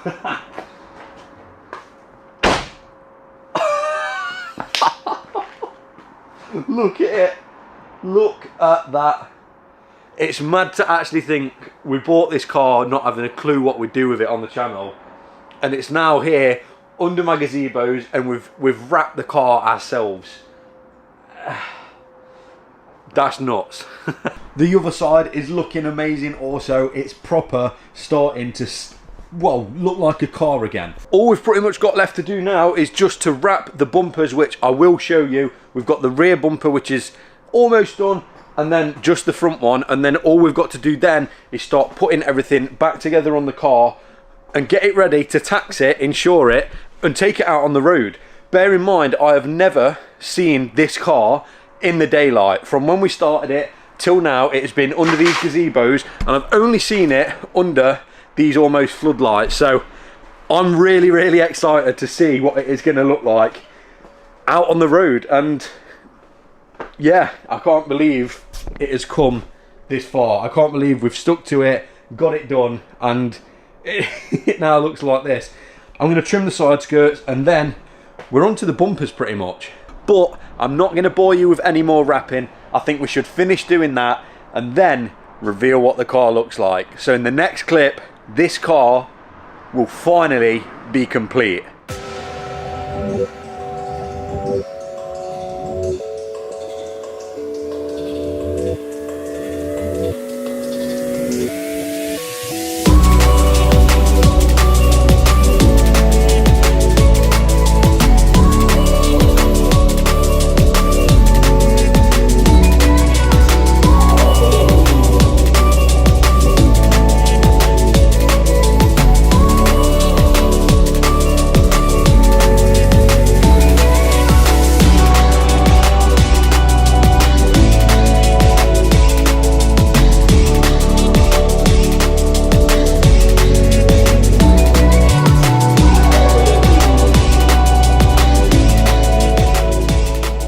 So I never ever thought I'd be filming this video outside of this unit. If you don't know what this unit is, this is Yanamize, and today I'm down here to get a rating on, well, my Shrek snot Corsa, we're going to call it. Yanni is going to go around the whole car with a fine toothpick and pick out any imperfections or any bad or good maybe bits, very unlikely, but maybe some good bits about this car. Bearing in mind, you guys have seen me do it on the driveway, in the snow, in the rain. Yeah, we'll just see how this goes. And just in case you've been living under a rock and don't know who Yanamize are, well, let's just say these guys are the UK's most famous vehicle wrappers, and this is Yanni, the owner. And believe me when I say he's wrapped some of the UK's most known celebrities' cars, from YouTubers to footballers. All of them have come to Yanamize. People like KSI, Simon Cowell, Young Philly, Chunks, Anthony Joshua, and even One Direction. Not only do Yanamize have over 2 million subscribers on YouTube, they also have their own TV program. I guess what I'm trying to say is if there's one person or place that knows how to wrap a car, well, it's here. And since wrapping a car all by myself on the driveway, I wanted to take it to a professional to give me a rating on how I've done for my first ever time. So I thought I'd shoot my shot, because every shot that you don't take will always miss. So I decided to send Yanni a message, and to my surprise, he actually replied and really liked the idea. It really goes to show, if you don't take that first leap, then you'll never make the jump. And before we head down to Yanamize, there's one thing I need to do desperately to make this car look the best it can be, and that is the wheels. I bought these secondhand from one of you guys, and they definitely need a refurb. So there's only one place we can go. We are at the Wheelman. This is the Wheelman, located in Langley Mill, These are the guys that I go to get anything tyre or wheel related sorted on my car. They're the best in the business and the guys here are really sound. So first things first, we start by jacking up the car, getting the wheels off and getting the tyres off. Next they go into the acid dip where it literally strips them to pretty much bare metal, ready for the next step. As you can see, there's a little bit of curb marking on these alloys, they're not in the best condition, so the wheelman is going to sort that right out. He starts by sanding them down just to get that smooth finish before they end up going for paint. Next they head into the sandblaster and then it's time for them to go into the oven to get them at a right temperature just before they start laying some paint. Then when they came out of the oven they went straight into the paint booth to get their first coat of primer. After the primering it was time to give them the actual colour and first coat of the actual paint, and you guys are initially going to think that these are black, but I think you might be surprised. Then it was onto the lacquering and now it's time to get them back on the car. So we're just getting the wheels on now. It is obviously dark outside and I haven't seen what they look like in proper daylight, so I'm really looking forward to waking up in the morning and seeing properly what these wheels look like. So I guess we'll cut to then. These look absolutely insane, and if you don't know what the colour is, it is called Shadow Chrome. I couldn't be happier with them, they match the wrap so well, and I just want to give a massive thank you to the wheelman. If you guys haven't already checked him out, hit the links in the description, book your car in, and he will make the perfect wheels out of any set that you give him. Thank you to the wheelman. We're finally ready for Yanamize. So after organising a date with Yanni to go down and film, we jumped straight in the car and headed all the way to London. Well, there's no going back now. We're on the road. We're heading to London because tomorrow we are taking the Corsa to Yanamize. I haven't driven this car in well over a month now because it's been being wrapped. So hopefully it gets us there. We need to chuck some fuel in and then we've got about a 2-hour drive to London. Let's hope this goes well. And of course, the trusty old Corsa made it all the way to Chigwell in London. Now it was time to get some rest ready for the big day tomorrow. Well, after a good night's sleep, waking up in the morning, I decided to go over the car with some quick detailer just to make sure it looked its best. And after doing that, and after the 2-hour drive that we'd just made the night before, I started to notice that a lot of places where I thought I'd tucked the vinyl had started to lift. So today might not go how I want it to, but it's still going to make a good video. I'm not going to stress about it because there is nothing I can do 2 hours away from home. The time has finally come. Let's head to Yanamize. Little did I ever think that after all the cars that I've had on my channel, this Vauxhall Corsa would end up at Yanamize out of all the places. But after a little bit of time, we were nearly there. Here we go. I'm a little bit nervous because I've seen so many little imperfections, but we are here arriving at Yanamize, which is this is pretty surreal for me because from watching him on TV to watching him on YouTube for years, the gate's opening on its own. This is this is very surreal, isn't it? Yeah. You've even watched him on TV for ages. Yeah, wow. I think the Corsa's about to meet its maker, to be honest. And after meeting all the Yanamize media team, we had to hurry up and get the car inside. The reason being is we didn't want Yanni to see it before the cameras were rolling, just so we could get his genuine reaction. The car looks amazing under these lights, but it also brings out all the imperfections. I was hoping that we were going to be outside and it might have rained a little bit, but we've brought it inside now to some very nice lighting, which makes the car look very nice if you stood where I am. Yeah, it's not going to be a good day for me, I don't think. But we're here, we've turned up, and we'll see how we get on. Well, there's no going back now. The car's inside and it is time to meet the man himself. Morning, how are you? Nice to meet you, mate. Nice to see you well. How are we doing? All You good? I'm really well, mate. You good? What's happening? I'm good. Mate, it's weird seeing you in person, you know? How you feeling? Been watching for a long time. Do you know what? Nervous for once.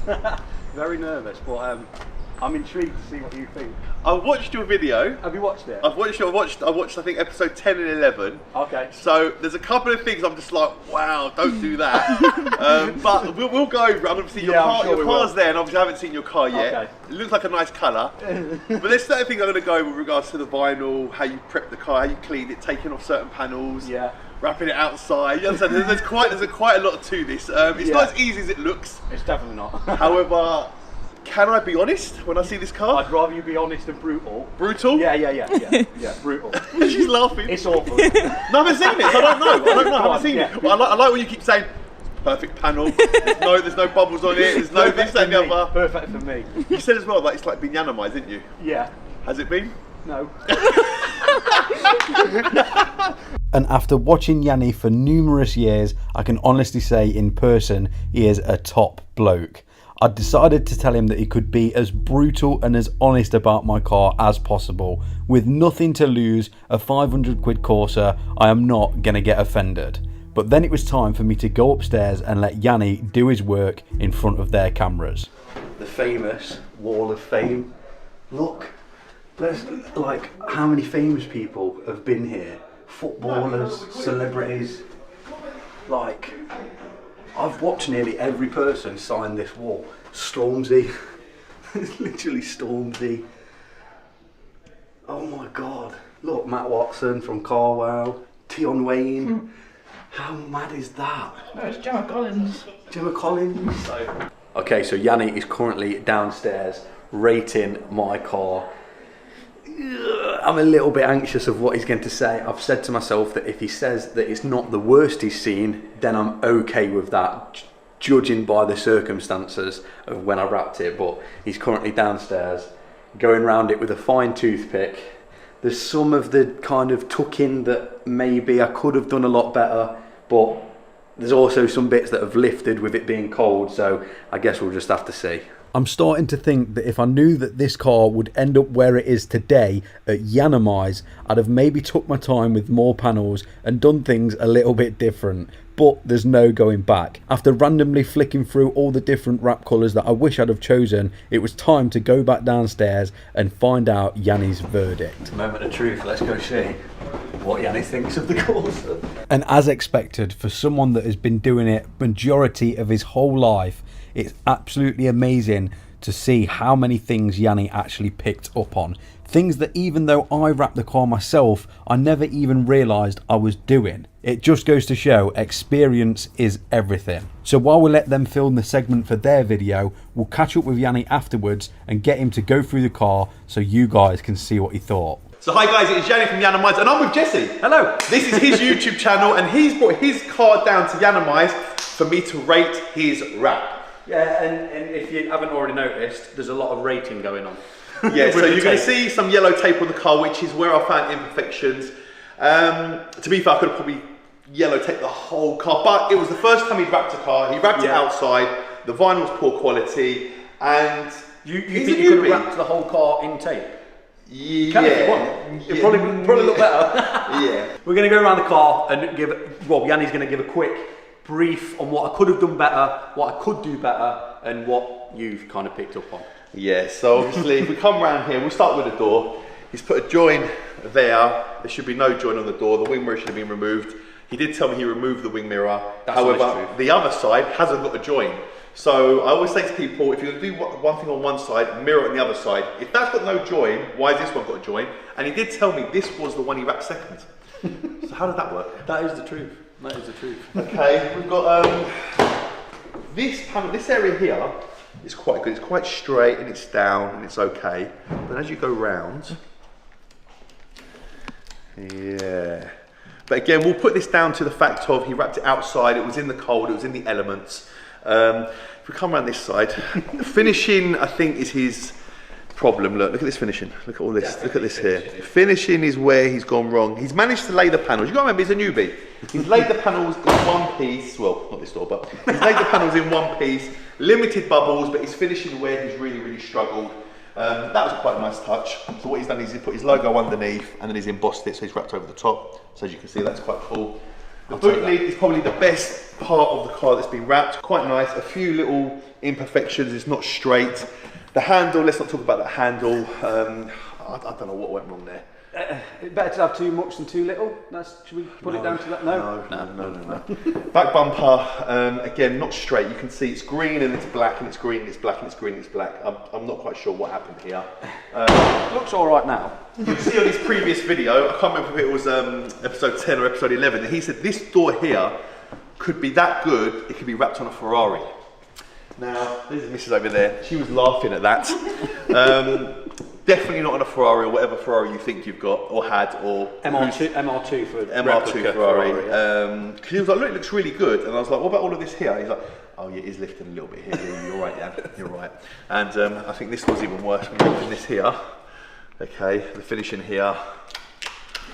Do you know that bit? Hear that noise there? See that noise there? Yeah, that's not a noise you want to hear when you do that.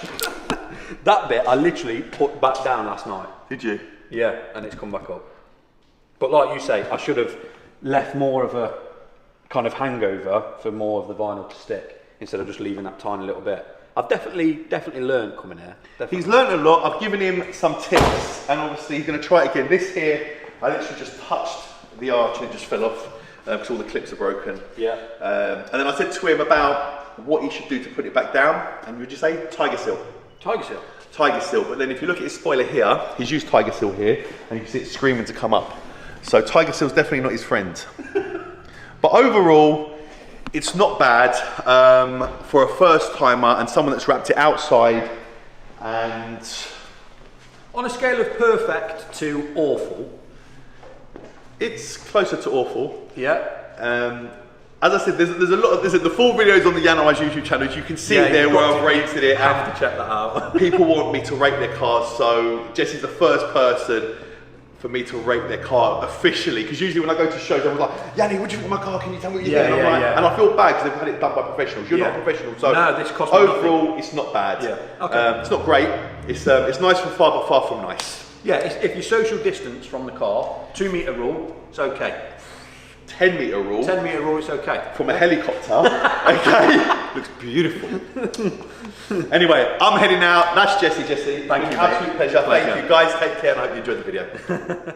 Well, what can I say? It was almost expected, but I'm pretty happy that he said it wasn't the worst wrap that he'd ever seen.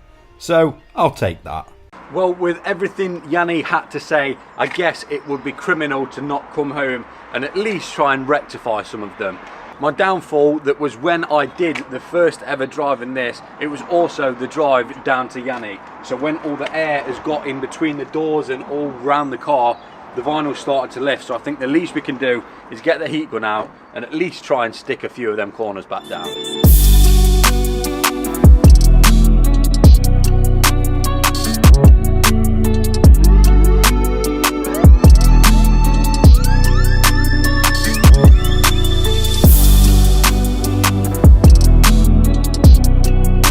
Well, for now, until this wall has been done, I think that is as good as I'm gonna get the car. It wasn't good for Yanni, but it'll do for me. If you did enjoy this video, please like, comment and subscribe. Thank you so much for watching. I'll see you in the next one.